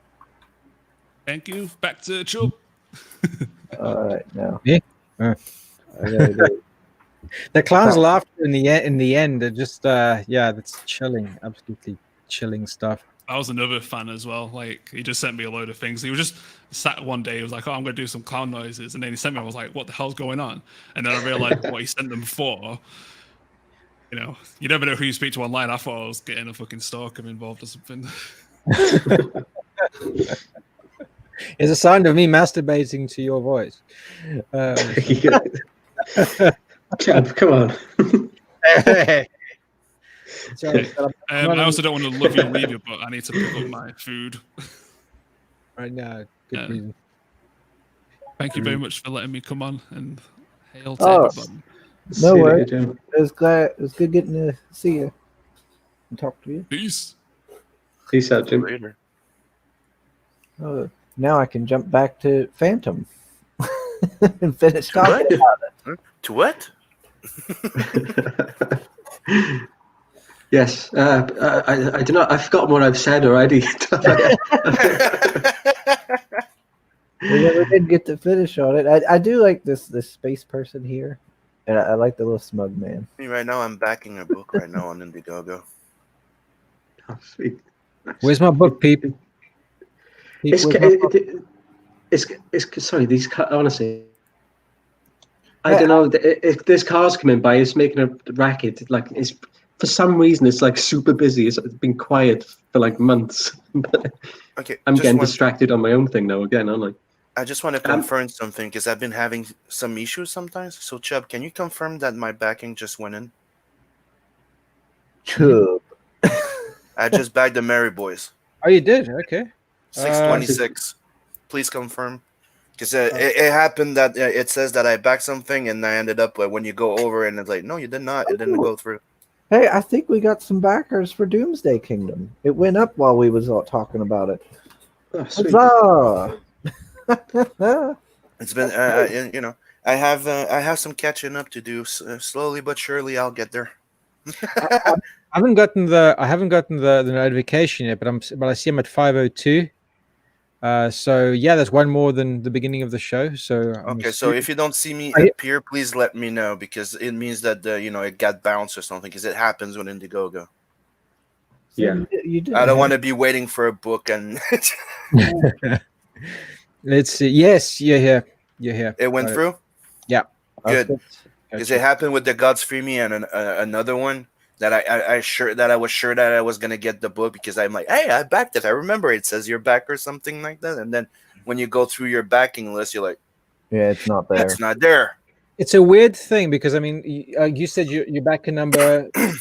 The 600 and 626 it tells me 626. Yeah. So, but that means that because I only have 502, it means that there's 122. Yeah, that's exactly what happens. It's the same thing that happens to me. Like I'm supposed to have like 270 something backers, but I only have 213. Yeah, so there's a lot of misfires and stuff happening, and they get allocated in that backer number that even exactly if through. It shows you it's like 20%. That's why I've been, for the last few months and on most shows when we talk about back in. I'm like, please, people, make sure that it went through by going through your inventory of what you back, because sometimes you might have a bad surprise. Yep. Yeah. Yep. And if It you seems will, to happen with people outside the UK backing a UK book. It's There is an technically issue there. any international has an issue, and Chris been through it, and a few others, and it says that it becomes a spam, scam, or Right. Yeah. So it's because it's international. Sometimes it's just the fact that because you've never really done international purchases with your credit card, and they're not used to it, they see you doing it, and they're like, "Oh, Well, I was going to I've had a say, few people tell me that they can't, that their banks are giving them trouble or something like Yeah. that. Yeah. Then we just sort it out by PayPal typically, and that's fine. But Yeah. it's a real problem. yeah, most of my time, my bank won't let me back outside the U.S. right now. Do you see me? I can only back on Indiegogo with a credit card. I cannot use a debit card or PayPal." Oh. And I think that if they could put PayPal for everybody in there, that would solve a lot Yeah. of fucking issues and probably double definitely. everybody's backing. Yep. Yeah. Look at that. Yodam, he backed Doomsday Kingdom. Huzzah! Cool. Nice. And Mary Boys is something I've been wanting to back for a while, and I was hearing it, and I'm like, is he still in demand? And I saw him like, yoink. It's a great book. You're going to enjoy it. That's what everybody's telling me right now. Even Chris said it's one of his favorites. I'm like, you know what? Yep. Let's give it a try. Yeah, I know that he's been mentioning Tank Girl as much as I've been mentioning Meta Baron. So I think I'm in for a ride. I love Tank Girl. Chubb hates it when we compliment him like this, but yeah, it is. Yeah. It's great. It really is good. Yeah, Tankle's. I mean, to me, that's the weird thing about Tankle. It doesn't have any structure. It doesn't have Exactly. nothing. It is just pure Dadaism. Bang, and I don't know how much you've read of Tankle, but they once tried to do a whole 125-page graphic novel, and that fell flat because you can't. Yeah, I read that one. Yeah, it was the Odyssey, and it just. Yeah, I didn't like it. Yeah, it was a great. It's a great writer and a great artist, but trying to do something with a character that isn't built Mm-hmm. for that kind of long haul doesn't work. You have to know your short, punchy stories, and that's it. Yeah, That's it. like Aeon Flux was like that. Didn't work as a film. Yeah. Not everything is made to be long ass dragging stories. Some are made to be like. It's one of the things that, out of all the IPs that I ever came up with, right? Not the Merc is one of the ones that's been built to be like episodal, right? So it's kind of like there's a big story arc behind it. But dude, I could play with Not the Merc for like 20 years if I wanted to, just with there is missions, and still wait for you to learn the end of that main story, and it still work. That's the magic of certain characters. Like it's like one of the things that Marvel had to learn. Not every fucking character is made to be a monthly book for ages. Like the Hulk is more of a miniseries type of guy. Yeah, it always puts me off. If I don't want to jump into a book and be like, I don't get it until I buy 20 years worth of books to figure out what the hell is properly going on. I'm not interested in that. Yeah. I mean, it makes more sense to me, and I don't know why. Like the European model, when you release a story a lot less often, but it's a better story, instead of trying to feed the cyclic monthly machine for year in year out. I mean, that's what I'm trying to do.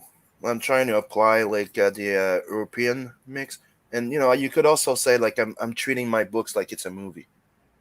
Yeah. So I'm trying to make sure, like, yes, I have sequels planned, right? But I'm treating everything like I'm not gonna get to do a sequel. Get it? Yeah, so it's all or nothing. I need to give you a full experience in that one story. So that's why I stay around the 58, 64 pager, right? And I try to make sure that by the end of that story, you're satisfied. You got a conclusion to the main problem with the main story, but you still want more. You want to know what the hell, more like you want to know what's going to happen next instead of leaving you on the cliffhanger because you're not satisfied. Very important. Yeah, we discuss this quite often, and like the sort of golden equation, it is about 48 pages or just a bit more than that. I'd say like 52, or the increment, saddle stitch multiples of 4. So yeah, I mean that is it. You have it. A 48 page to a 64 page book can feel like 125 pages if you wrap everything up. If you plan it properly. Yeah. Really. I would rather read, like you said, that amount of pages and be satisfied than being halfway through a 124 page book and going like, I got it. It becomes a slog. Yes. And it's one of the first thing I ask people when they give me feedback from a blood hunt. I'm like, did I succeed in there? They go, yeah, you did. And I'm like, fucking A. I just want to make sure that when you reach the end of that book, you're like when you go watch a movie, you're like satisfied. You love the goddamn thing. You're like, I hope we get a sequel. I hope one day we get a sequel. But you won't get pissed. You don't need it. You have a full story there. Hopefully you'll get one. Leave it open for more, but it'll resolve, the arc that you set in motion at the beginning of the story. Exactly. Yeah. Don't treat it like a fucking soap opera where it just goes on forever. There's no start, middle, or end to it. It's just random people in and out. That's it. That's the problem with that's the big problem with Marvel. Look, Marvel had a problem long before this. The current state of political affairs. I mean, they were suffering from problems like Marvel Time. Marvel Time screwed up so many characters. Take for example Ben Grimm from the Fantastic Four. His whole deal is that he can't recapture his humanity. He's stuck in the body of the Thing. But over Marvel Time, because they have to make so many stories, he's become human so many damn times. It's almost like he can become human. It's going to happen again. You have to stick along. You have to stick around for long enough, Ben, and you'll be human again. And it kills the whole impetus of the character. It kills the identity of the character. Yeah, and if you can bring him back to life as well after you've killed him off, that's another big bloody problem. And this comic book death stuff, that's what got me. That just got me. That's pretty much when I stopped reading mainstream comics. I mean, after the whole death of Superman thing, I felt so cheated and betrayed. I love Ben thing because he was one of the first characters, superhero, to actually put emphasis on the fact of one of the biggest message that everybody keeps claiming that they want to pass to people, but they don't because it's more virtue signaling than anything else. That you don't judge a cover, but you don't judge a book by its cover. You don't judge the engine by the color of his paint job, right? So it's kind of like he may look like a monster, he may look scary, but he was a freaking sweetheart, right? Guy that did one of the best friends you could ever fucking dream of having. He was all of this shit. But he was scary. People would not trust him. He was ugly, and that was one of the first times they did such a thing in comics. I remember. Was that Doomsday? Are you saying Doomsday? Because I mean, I stopped reading.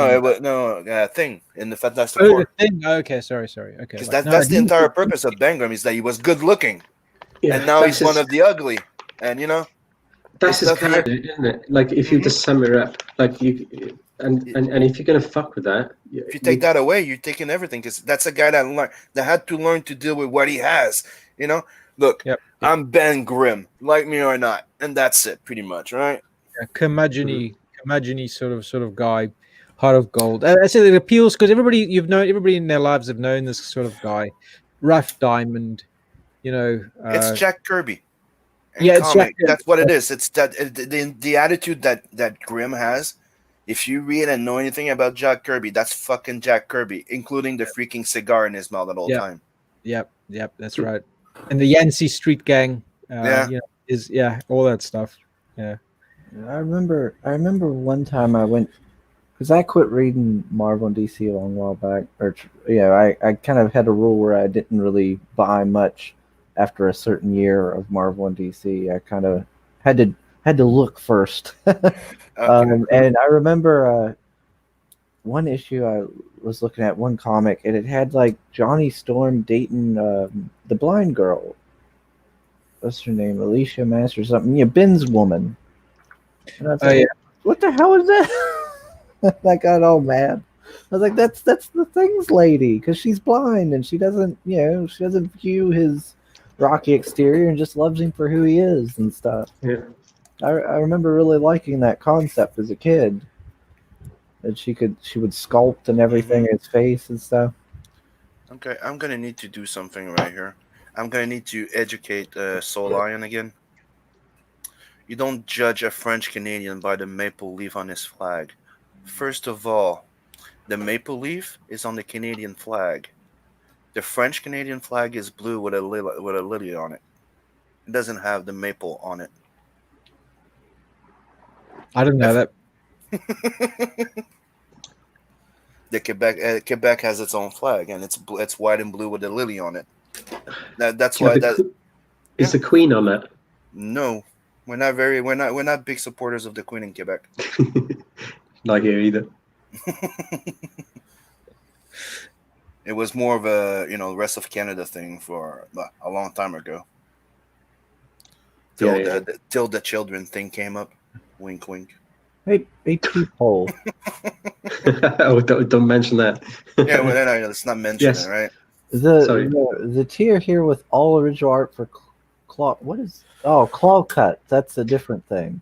Yeah, that was right. The book itself is like a 48-page book. There are 2 zines with it. One is a zine called Phantom, which was originally, the whole thing that I was going to do. So I thought it'd be nice to have that as a side thing. And Clawcat is another zine, just sort of the same kind of images, but not the ones I've selected for the book. Oh, crap. But it would be nice to put into a zine as well, I thought.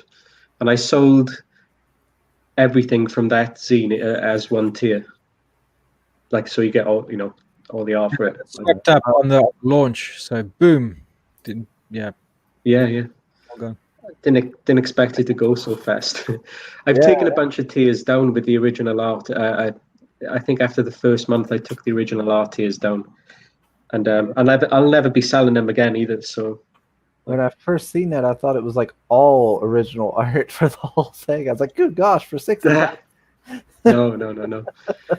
That would have been crazy. I've been told off enough. But yeah, sorry. No, everybody was bashing Peep over the head with that. He just went in too cheap, giving away original art. But it's my first book, though, man. And I really want to get my art out there. It's okay. I did the same thing with Bloodhunt. I gave away 186 sketch cards. Hey, Sim. Yeah. Wow. Okay, that's a lot. That's Sim. a hell of a... What? Can you share screen and all that? Yeah. Why? Okay. Can you share screen and kind of take over for a little bit? I gotta make a phone call real fast. My phone's been going off. But share my screen. Give me a sec. So you can go do your thing, and I'll open Phantom. Bingo. All right, I'll be back on here in a little bit. No problem. Worries. So there you go. Back to there. I was looking into your campaign too at the same time because I just back Merry Boys. Yeah. The art of Merry Boys. Yeah, sorry. Yeah, I was going to talk about Merry Boys then. Right, I backed it already. He's good. Yeah. Right now, I'm trying to decide should I back Phantom.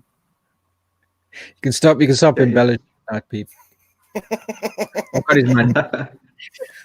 So here you're getting the book plus 2 zines plus 4 prints. So two zines. What do you mean by the 2 zines? Yeah, you might have. Yeah. If you see the image of where is the Phantom there, that's the book itself to the left. That's the book. It's 48 pages. Mm-hmm. It's about a paperback size, A5. So I hope it's nice for the bookshelf. It's not meant as a long box thing or nothing. It's a book kind of thing. Mm-hmm. And the zines as well. So you get the Phantom zine and the Clawcut zine, both 16 pages worth of art. And you get 4 prints that are images from the book. And you also get a free badge, a button, you call it. What do you call it in Canada? Is it a button or a badge? It's a button.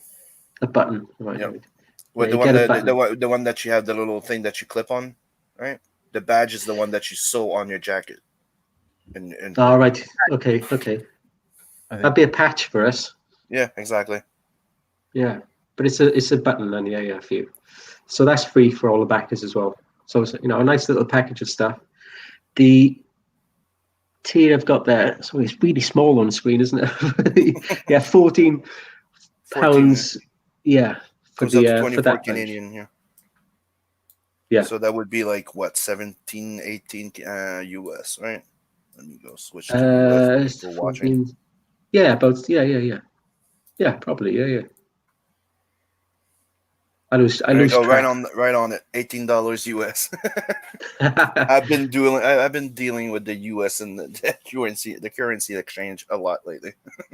Yeah, it's difficult to get your head around, isn't it? Mm-hmm.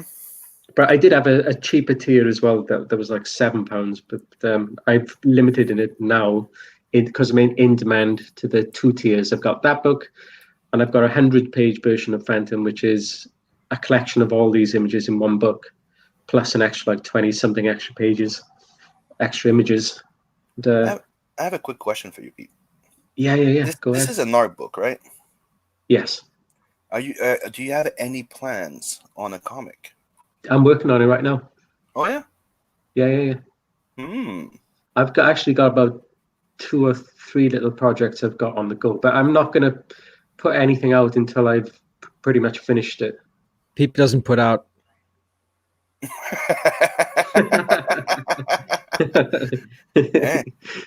Yeah, but I'm definitely like, this is meant to be just a taster maybe for people out there, like my artwork, and just putting it out to see the reaction. And this is sort of the lines I'm going to continue down. Not all painted, but like I've got a few things on the go, ink, and but they'll all be traditional.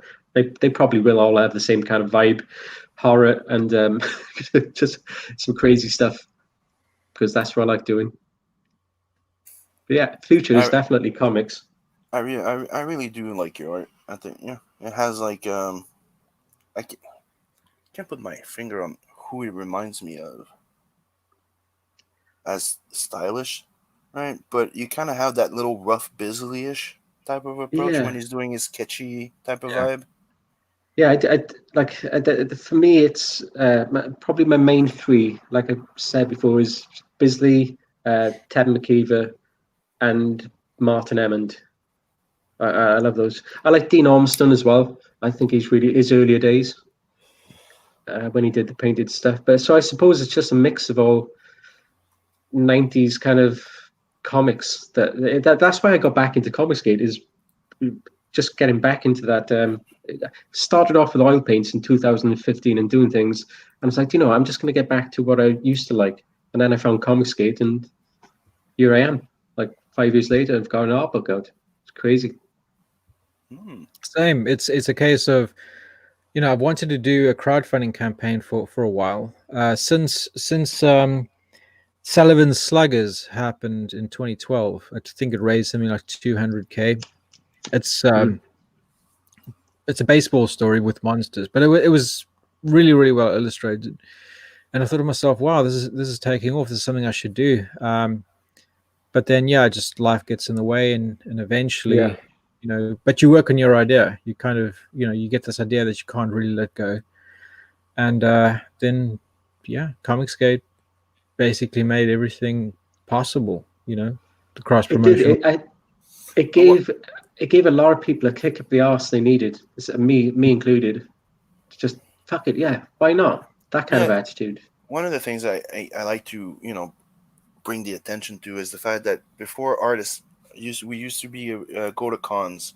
This is one of the biggest shift that happened thanks to CG and the big mainstream idiocracy fuck up is that they changed for once. They finally broke that trope where you would go to a con, try and promote your art, right? And people would go, "Oh, that character looks freaking awesome. Do you have Batman? I won't buy that, but if you have a Batman, a Wonder Woman, or anything in the mainstream, I'll buy it because I don't really care about anything else but those characters." That was pretty much what we had to deal with at all time. Yeah. Like we could try and sell like a freaking original, one of the most badass drawing we'd ever do with one of our characters. People would ask for that boring fucking print of Batman instead. Right? This is the thing that's been broken. Because right now, for the last year or two, we actually have people that are fed up of all those regular like known IP in a way and be getting shit on and not spending their money and getting nothing. Now right now, people are really, really, really curious about new creation, and that was not even Image succeeded in breaking Yeah. that trope. That's right. Well, most Yeah. Image books, I mean, apart from your top tier guys, they don't make money on their books. They just don't. Yeah. The only guys that mattered at Image back then, right? The only one that were a success were already established people. It did not Yes. open doors for other people. It was just people that were already known and came out with IPs that were some original, some a bit less, but a bit similar to what they were already working in the mainstream. So it was not a big shift for people to go, well, I'll go from X-Men to Wildcats, or I'll go from X-Men Wolverine to Cyberforce. Yeah, or the Hulk to Pit. Exactly. Or Hulk to Savage Dragon, or maybe. And this is what we have succeeded. That's why I'm like, dude, no matter what, people should be in the mentality right now that we're fucking winning. We are killing it. It's one of the things that we learn in business, right? Business is like, you don't go from point A to point Z, right? Because you need to give yourself points, achievement points in between point A and point Z, so that you feel that you're accomplishing, that you're winning. Look, I want to get there. Okay, so to get there, I'm going to need to have that step, and be done this and this. So those are like your echelons, where you're like, okay, I've been through 1, 2, I'm on the fucking win. I'm getting there. I've got 2 wins. I'm on the track, and so doing that, it also allows you to go, oh, this is not going well, so I might have to readjust the next one. But the thing is, overall, we've broken a whole bunch of those little barometers there. We're winning. They're not doing shit, and we're winning. And this is why I'm like, why is everybody turning and now infighting and doing stupid shit when we should all be celebrating? We're winning. I know it does sour everything when people turn on each other, and do you know what the most tragic thing about all of this is? That when people choose to fight, they do it in public. Yeah, don't air your dirty laundry in public. That's a rule for life, not even business. It's life in general. That's the thing. It's business. If this was just a social club, it is a social club. But if it was just a social club, it wouldn't. But be there's so business hidden behind it. There's sometimes a dealing. Sometimes it's like the YouTube thing, right? Also, so the thing is, you can be in the right. You can be absolutely justified in tearing a strip of somebody and denigrating the guy and just totally and just telling him his fortune. You can be completely justified in doing it. You're still going to look bad to somebody appearing in from the outside because they don't know about the spat as well as you do, and people don't. It just doesn't look good to lose your temper like that. I mean, don't lose your temper and don't fall into it. Just some people are like, you cannot criticize other people. I'm sorry, that's not how it works neither. This is why this all started. No, you can criticize. It's how you do it. It's how you do it. And I mean, fine. The big criticism, like I look at it this way: criticizing the mainstream, criticizing the structure, fighting the status quo. That's absolutely fair game. But picking up on a fellow guy's tweet that was misinterpreted and hammering on that for fucking months. That to me is just beyond the pale. At that. Let's just use that Wonder Woman cover as an example, right? A lot of people are going at the artist, right? Mm-hmm. But it's not the artist's fault. No. She did what any artist would do. She got a commission. She's using it, and her response was actually quite mature in all this. It was a case of she was used as a tool by the editors to show a big FU to the fan base. Whether she, and it's got nothing to do with her. I mean, I think her art's got a place. It just isn't on that particular cover because it doesn't appeal to that particular fan base as a rule. That's the thing. That's the thing. It was petty to use her in the first bloody place. Now, I'm not saying her work doesn't have merit like that. It's just not appropriate for that time. That's all. I think I always find the best policy, like if you see these kind of things, like generally you look at it on Twitter, you see it, you go like, oh well, that's shit, and I move on, and like that's the end of the story. Yeah, but it's political. It's political. It isn't just, oh, you made a bad choice. It was like you made a bad choice deliberately to cheese me off. That's why, like they do it. They've done it to provoke that reaction. The worst part is that they made her draw something that she doesn't draw usually. Because if you go into her thing, the girls that she draws are usually big boobs, well proportioned, right? 3 boobs. That was the only drawing that you saw that she did that had small tits, big ass, and big thighs. And dude, she looks like one of those what was that in French? Oh, it used to be called but remember that old cartoon when we were kids that they were like potty characters that could transform into any type of things. Like they were all like they were Play-Doh characters in cartoon, and they used to transform into all type of thing. It was a children book. I can only think of Morph, but that's a British thing, isn't it? Yeah, they changed the title in different countries. Gumby. But Gumby was one of them. But the other one was the characters would actually just like be a big blob of like purple clay type of thing, and then he could transform into a car, into a house, into a thing. And that's all. That's what it reminds me when I see those type of things. Yeah, I think you can. There's an element of in a lot of these things that we talk about. There's an element of real corporatism. There's a reek of it, And most people sniff these things out.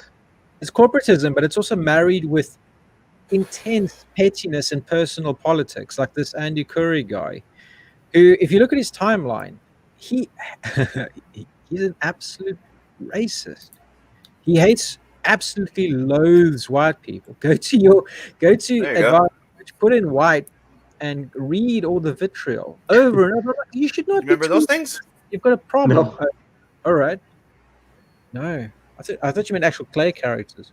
No, it's actually an old cartoon, but I noticed that it was made from Ontario, so I'm guessing you guys probably didn't see it. It reminds That's me. What it reminds me of every time I see those type of things. It reminds me of Meatwad from Aqua Team Hunger Force. Oh, right. Yeah, I know. Yeah, hand banana.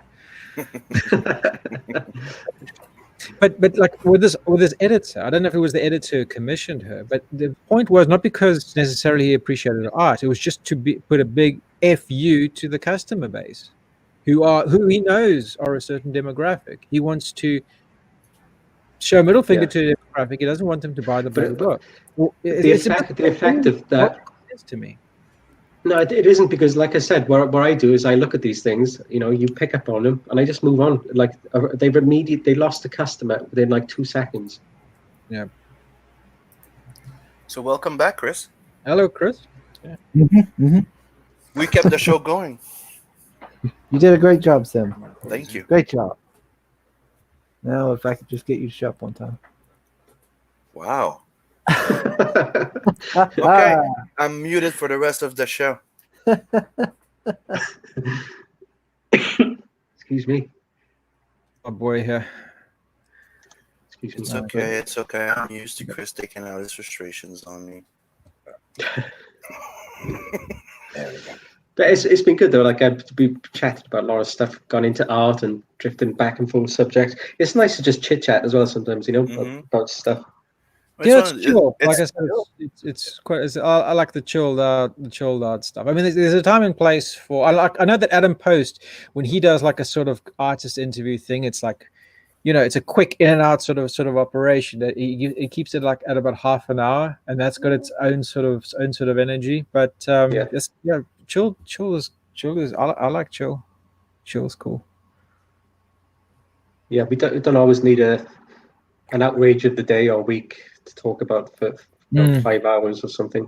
It's one of the reasons why I love doing these shows with Chris. It's not just a show. We actually talk shop and we just geek out. You tend to get more of an idea about people's personalities and things when you're not trying to sell your book or just It's about having a getting chat to about know the things. people, what pushes you, what inspires you, what Yeah, makes yeah. you tick. That's what CG it was, at the start. Well, always has Yes, been. It's getting to know people. Hmm You guys talk shop. I just kind of start to zone out and everything. What you're talking about. The But thing is, that's when you're supposed to be a host. but for the artists, as well, like we're sat here by ourselves most of the time. We don't get to talk to other artists usually. No, That's why CG is great. And then when we do, we just fucking blabber on about But fucking I brushes. don't even have friends who I'll read go. comics. I mean, out of my Mhm. just social circle and stuff outside of Comics Gate, I just very few people read actual comic books. And I think it's a good thing and insight for us creators to also be in touch with your fans. Like the fact that this is like a 24/7 con, meaning we work, and CG fans and supporters can technically come and visit us in our studio through YouTube and Yeah. have access to us through Twitter and shit. Right? We interact with them. One, keeps us humble, keeps us inspired, and it's also a good um how to wage your product. Like it's like a test audience at the same Yeah, time yeah. while It's you're it's building cool. your It's like all of us, started off. We were just people in the chats, and like chatting to each other, saying bullshit in the in the chat and it's like stupid things. And now look at us, just chatted online, different parts of the world, mhm. like It meeting reminds me of people. those old stories of Jack Kirby. Remember that Kirby used to always be sitting at his place, right, working, and Yeah, fans. His address was not hidden. Everybody knew his address, yeah, his yeah, phone Yeah, number. yeah, they just rocked up People could there. just fucking call him. He would take time to talk with them, right? yeah, Even his wife, and people yes, could just drop by. They would open the door, and she would make sandwiches for everybody, and they would just chill out while he's working, and people would just chill with it. This is what we yeah, have in fucking CG. And this is the yes, thing that drives the fuck out of me. I love this feeling. It's like I'm in my studio 24/7. I'm working my ass off every freaking hour of the day. If I'm not with my kids, I'm working. And I get to be with you guys. And it's like you guys can all have access and can come in to visit me in my studio and we chill. It's one of the reasons why I built that Discord. It's what it is. It's like I'm working. Sometimes I go in my Discord and people can just jump in and come say hi. Where you at? Oh, I'm doing this. Mm. How you doing? Yeah.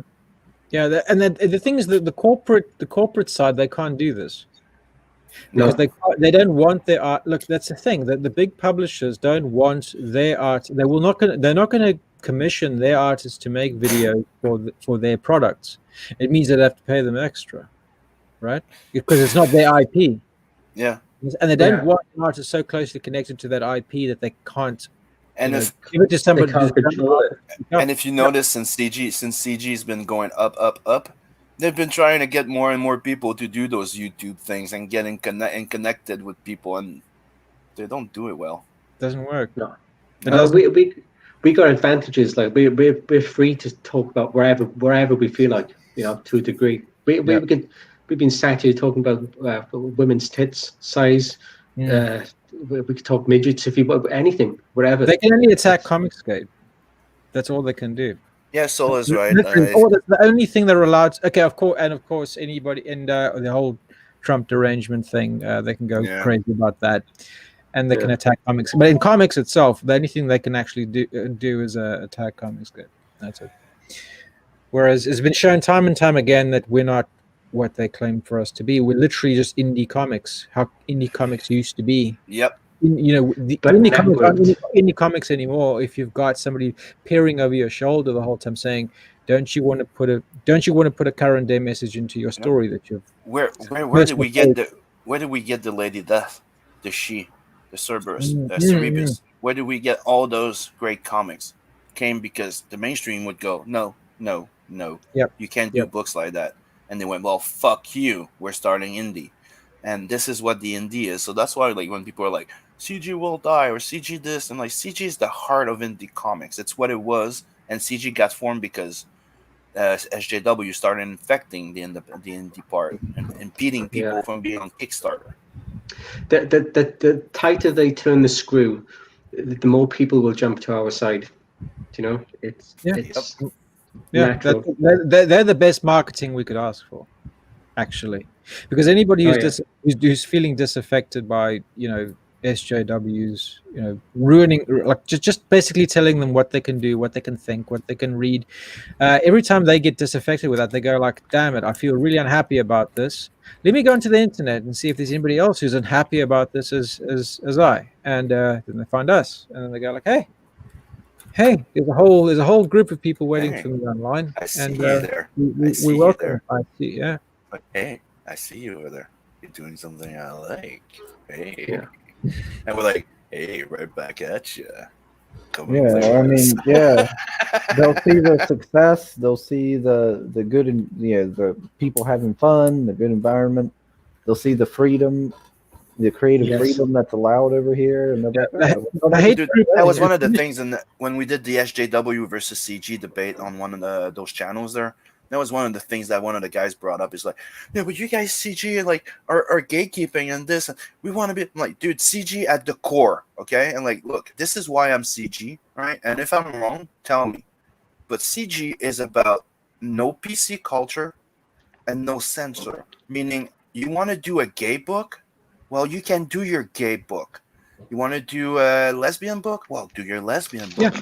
You want to do a Yeah. furry book? Well, do your goddamn furry book. You're welcome to come and do the book that you want. Just don't go and crying or play victim on people and try and cry because you're not your client, your target audience that you're aiming at is a niche, right? So you might not be as successful as others. If you're good with that, then welcome to CG and do the goddamn book that you want. Just try not to freaking do propaganda and stupid political shit.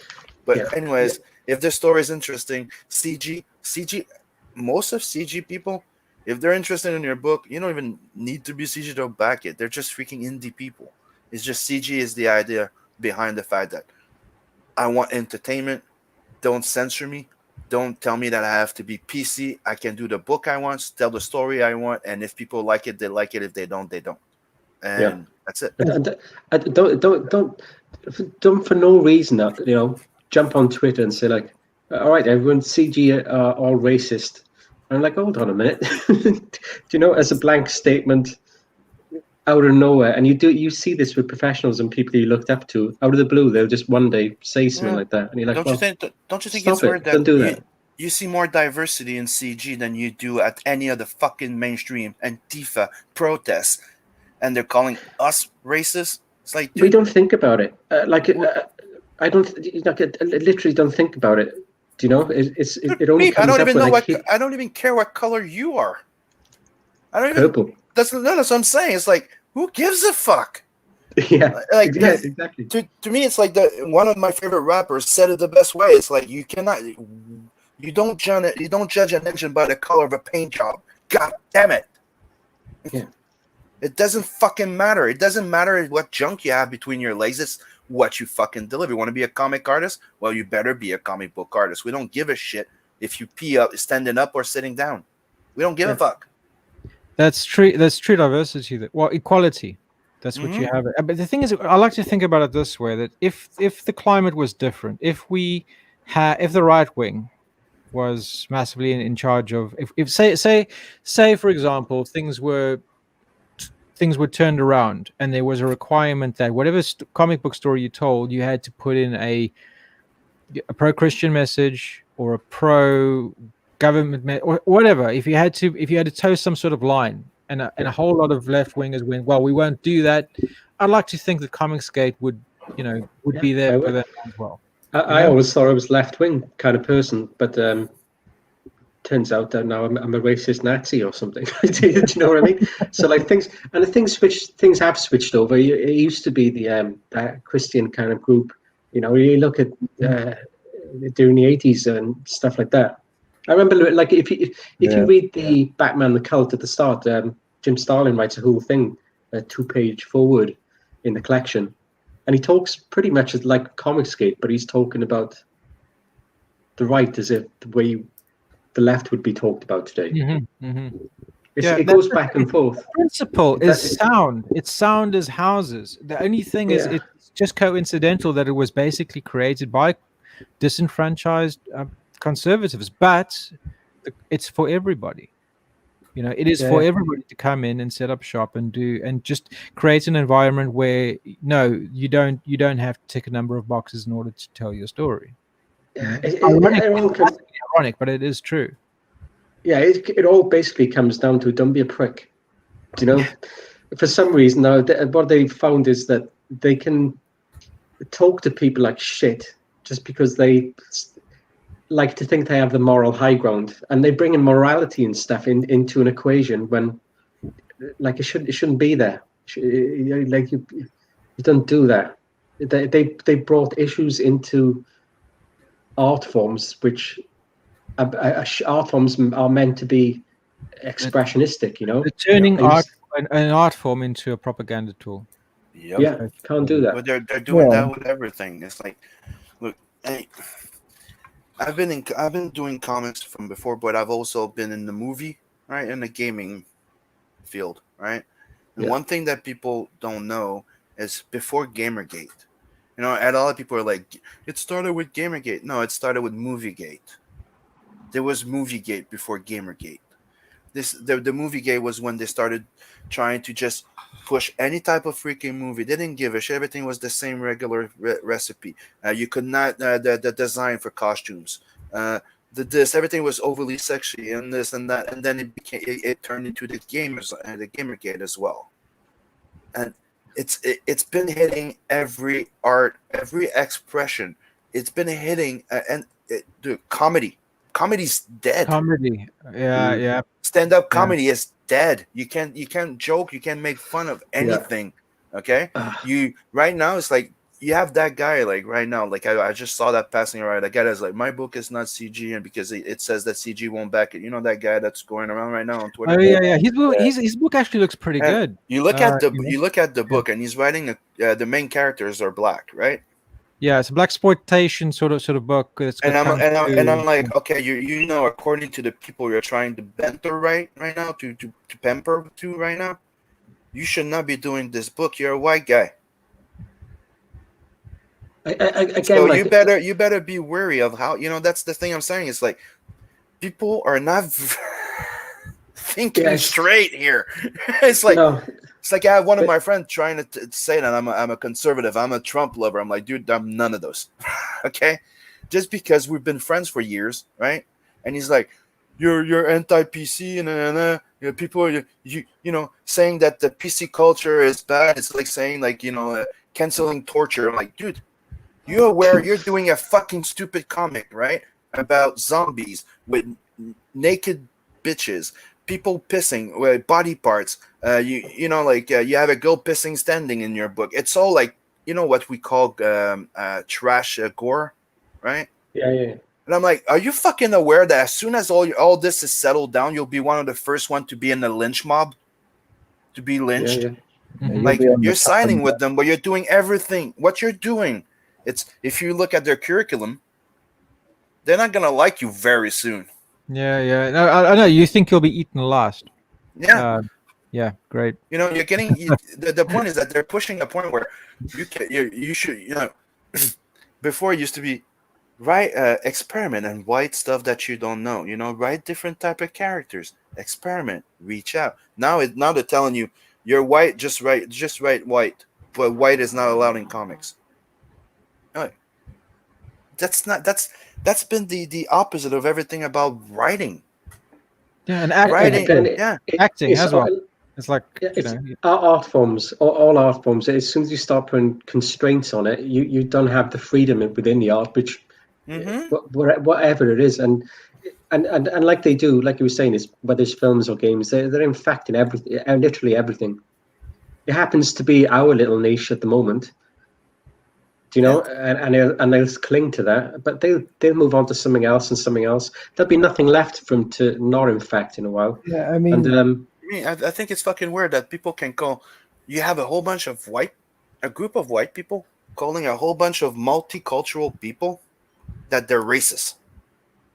Well, I mean, it just does not compute. Get it? How can you tell a black man that he's racist against black people?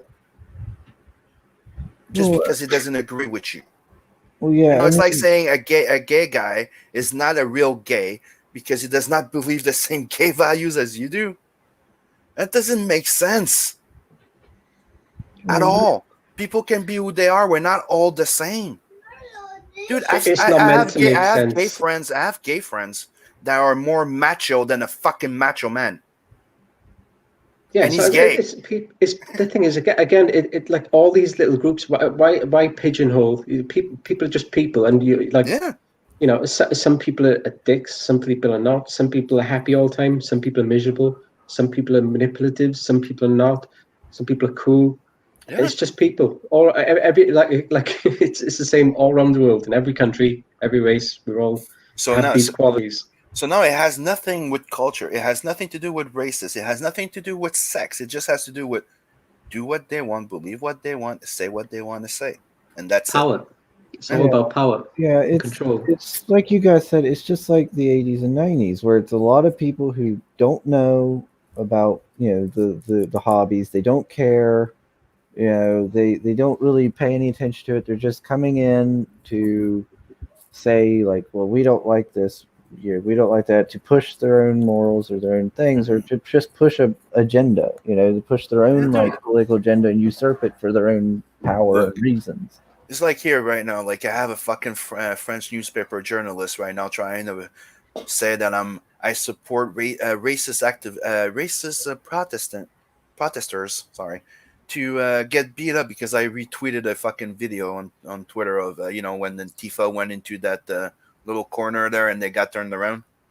Yeah. So that guy's like trying to spin it that I'm a racist because I support those Antifa, which to him are anti-racist people.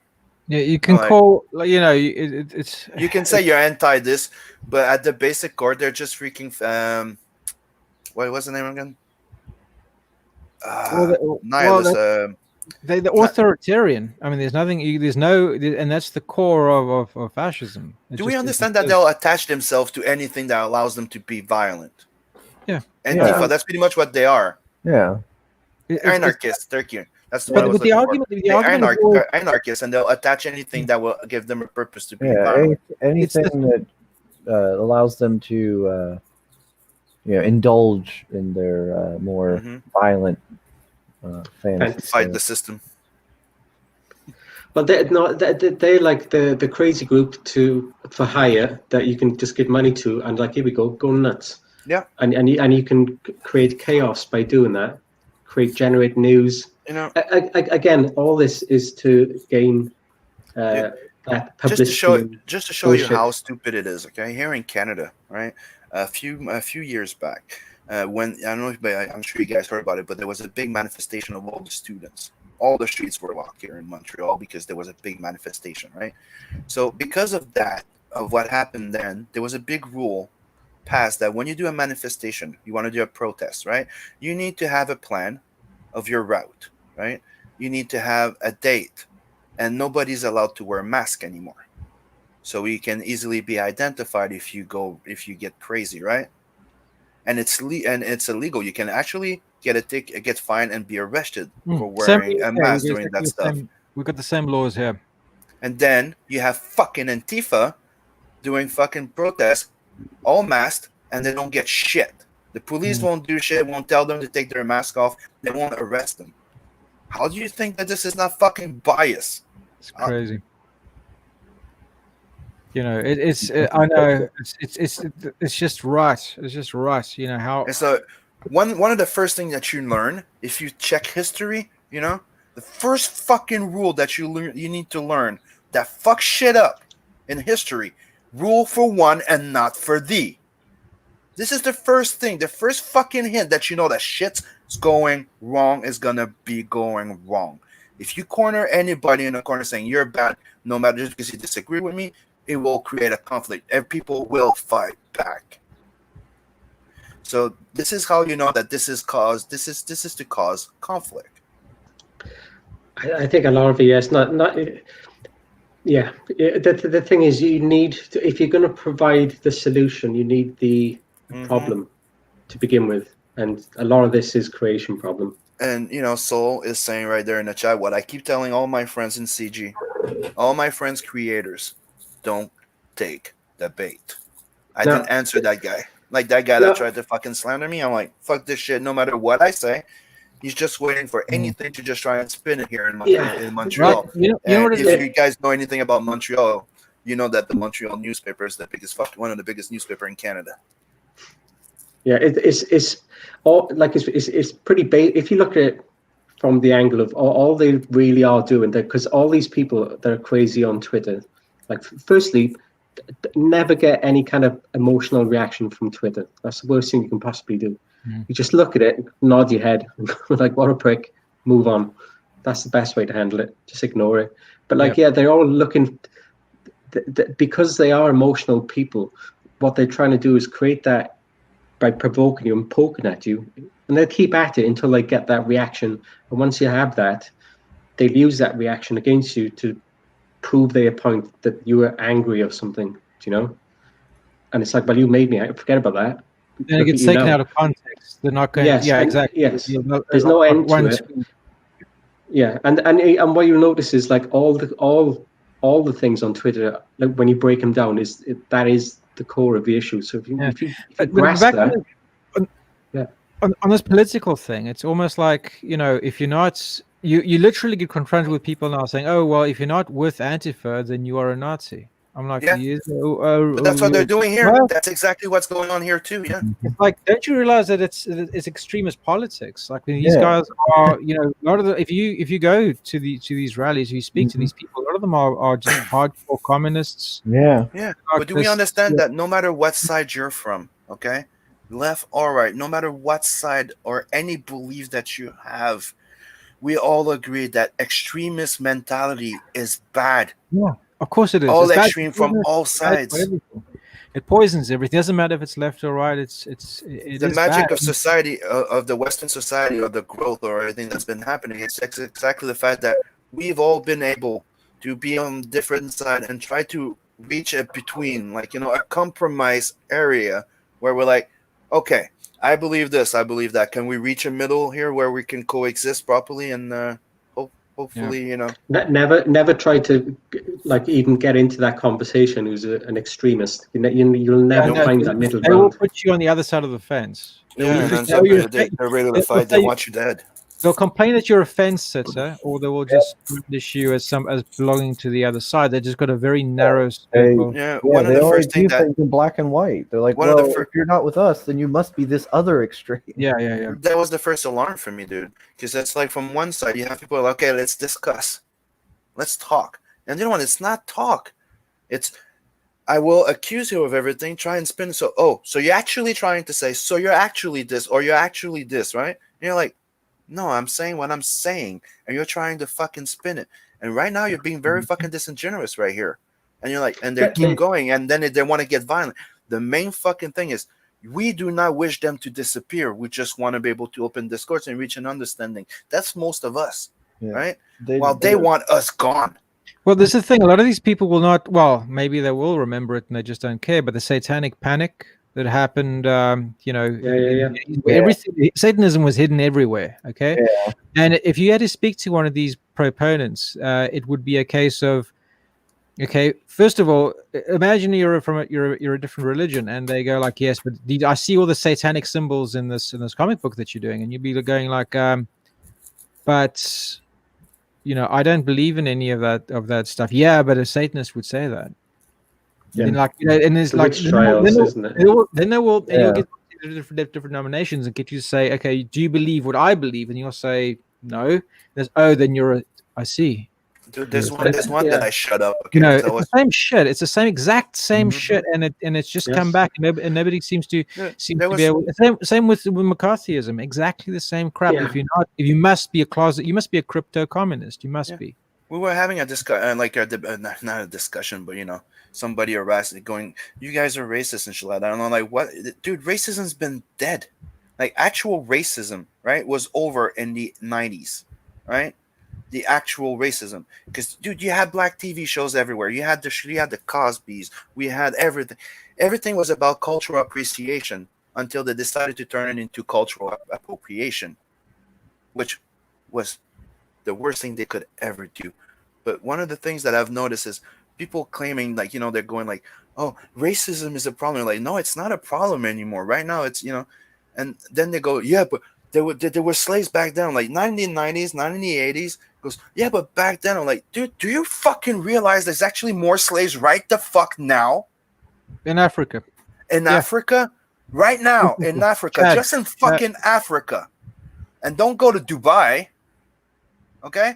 And the slave owners are not just fucking white. And what the fuck are you talking about? Slavery is bad, period.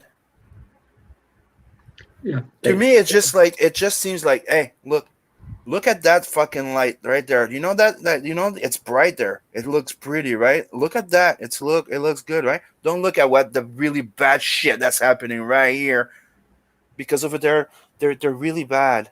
You're like, dude, look around you, okay? Go try and be you somewhere else, right? For the hell of it. Or come on, look at the bigger picture. Take a step back and look at what's going on,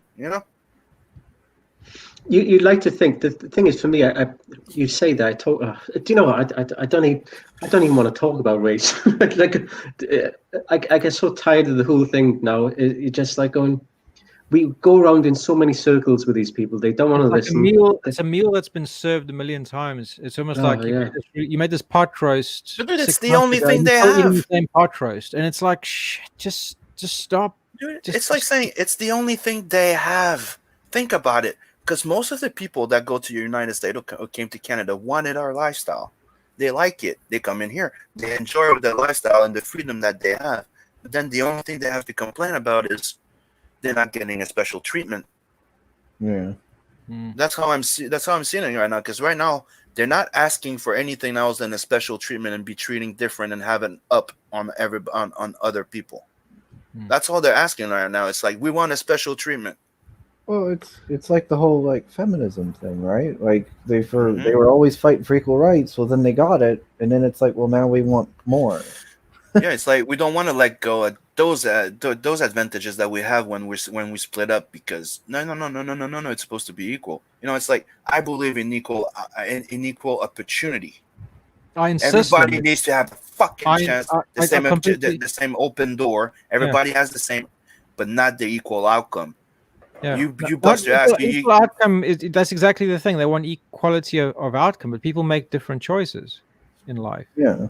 So how can you have? It's an impossible thing to have. But equal opportunities is an absolute requirement of any civilized society. Yeah.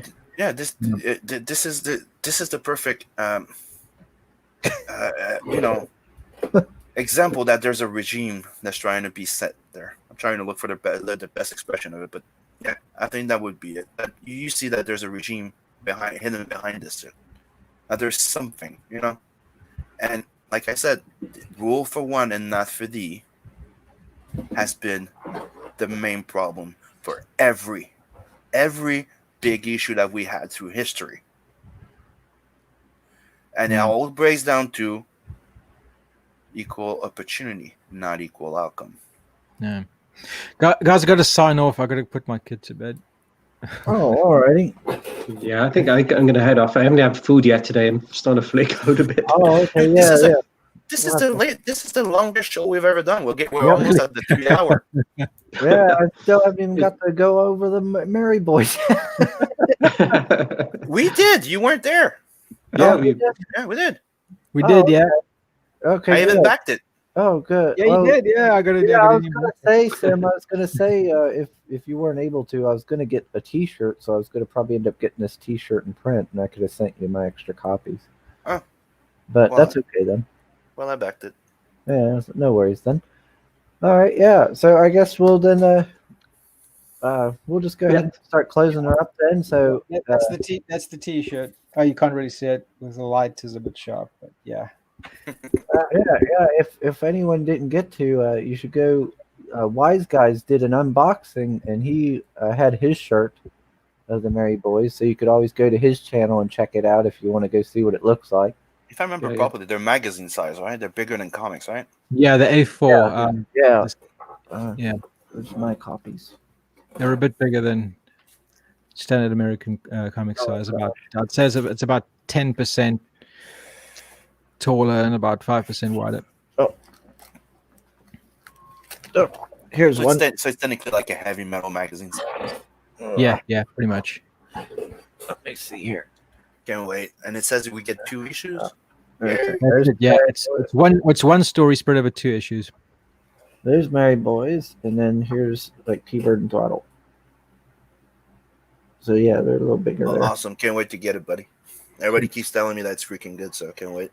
That's awesome. Cool. There are digital comics too, which I'll email to you, and there's a digital graphic novel that I did a few years ago that I'll also email you a link to. It's got some of the there's some of the recurring characters. It's tangentially different to Mary Boys, but it's got some touch points. I need to put mine in something. They're getting a little damaged. Oh. You're gonna have to order a special bag and boards for that one. Yeah. All right. Anyway, back on track here. We'll start closing her up then. Do you want to start us off, Mr. Peephole? Yeah. Okay. Firstly, I'll say thanks for having me on. Thank you very much. Oh, anytime, sir. It's been a good few hours here. And basically, I said, you've shown my book, so yeah, thanks for having me on. It's been a good show, and you too, Sim. I'll see you again, Chip. You know we love you guys. Come on. Yeah, it was great. It was great chatting. Thanks so much for having us on. Really enjoyed it. Yeah. Invasion. We're gonna have to set a duel and chill too eventually. Is 6 p.m. Eastern too late for you guys? That could be what time? 6 p.m. Eastern. It'll be another. Just add 5 hours to that. It's 11 o'clock at night for us. Mm-hmm. So no, not necessarily. No, we've streamed later than that. So we'll set up something. Yeah. Could do.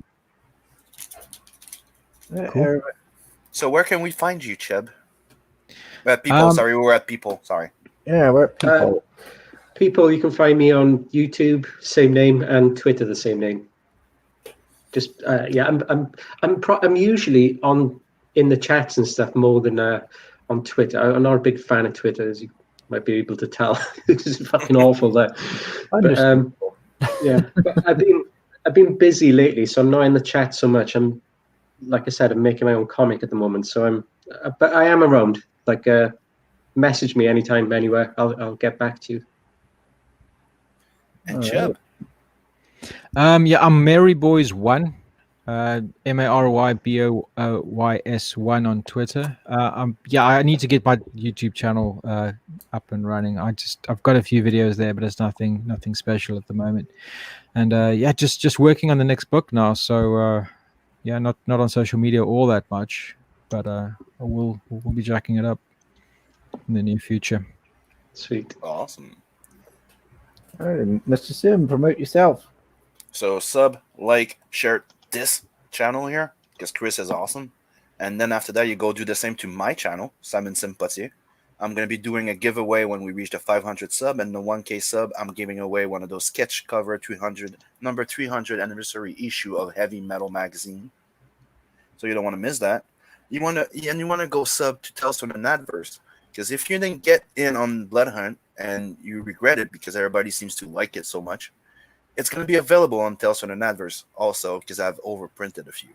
So go sub to Tales from the Nadverse, and you'll be getting one of those secret tiers with an extra free exclusive trading card. And go check that out. That badass, awesome video made by Red Gaze. It's freaking sweet. Can we show it by closing? Huh? Do you want to show it when we close? What one? The Merc trailer. Oh, well, yeah, I guess we can. Not twisting your arm. I mean, you don't have to. Yeah, we can, Sam. You bring it up. It's already up. What the hell are you talking about? And of course, as always, please do like and subscribe to the channel. The more people we get on here, the more eyes we get on these projects, and of course, the more we can show them off, and the customers can get a more educated decision on whether or not they want to back these projects. Yeah, and keep an eye out on those nice little reviews that Chris does. We just need to push him in a buzzer and do more. Yeah, I do need to do more of them. Also, I'm going to be doing a nice little 5-minute video or so where I open up this baby. Ooh, what's that? That would be Blood Mr. Hunt. Simon's Blood Hunt. I'm going to try to do maybe a little 5-minute or so unboxing video of it. He's one of those pleasure delayer. That's right. An edger. Yep. I've been, well, Simon has made me wait for so long, What's a few more days? Then he's going to open it and goes, Sim, you sent me the wrong book. Wow. Well, I mean, I'm still waiting for the rest of it. So, You might, yeah. Oh, yeah. I need to change Sim's name back. No, I do like Canadian Cupcake. It's kind of growing on me. Okay, so I launch the trailer and we say goodbye to everybody. Yeah, that'll work. Okay. So later, everyone. Bye, all. Bye. Bye. Bye.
Go sign up now.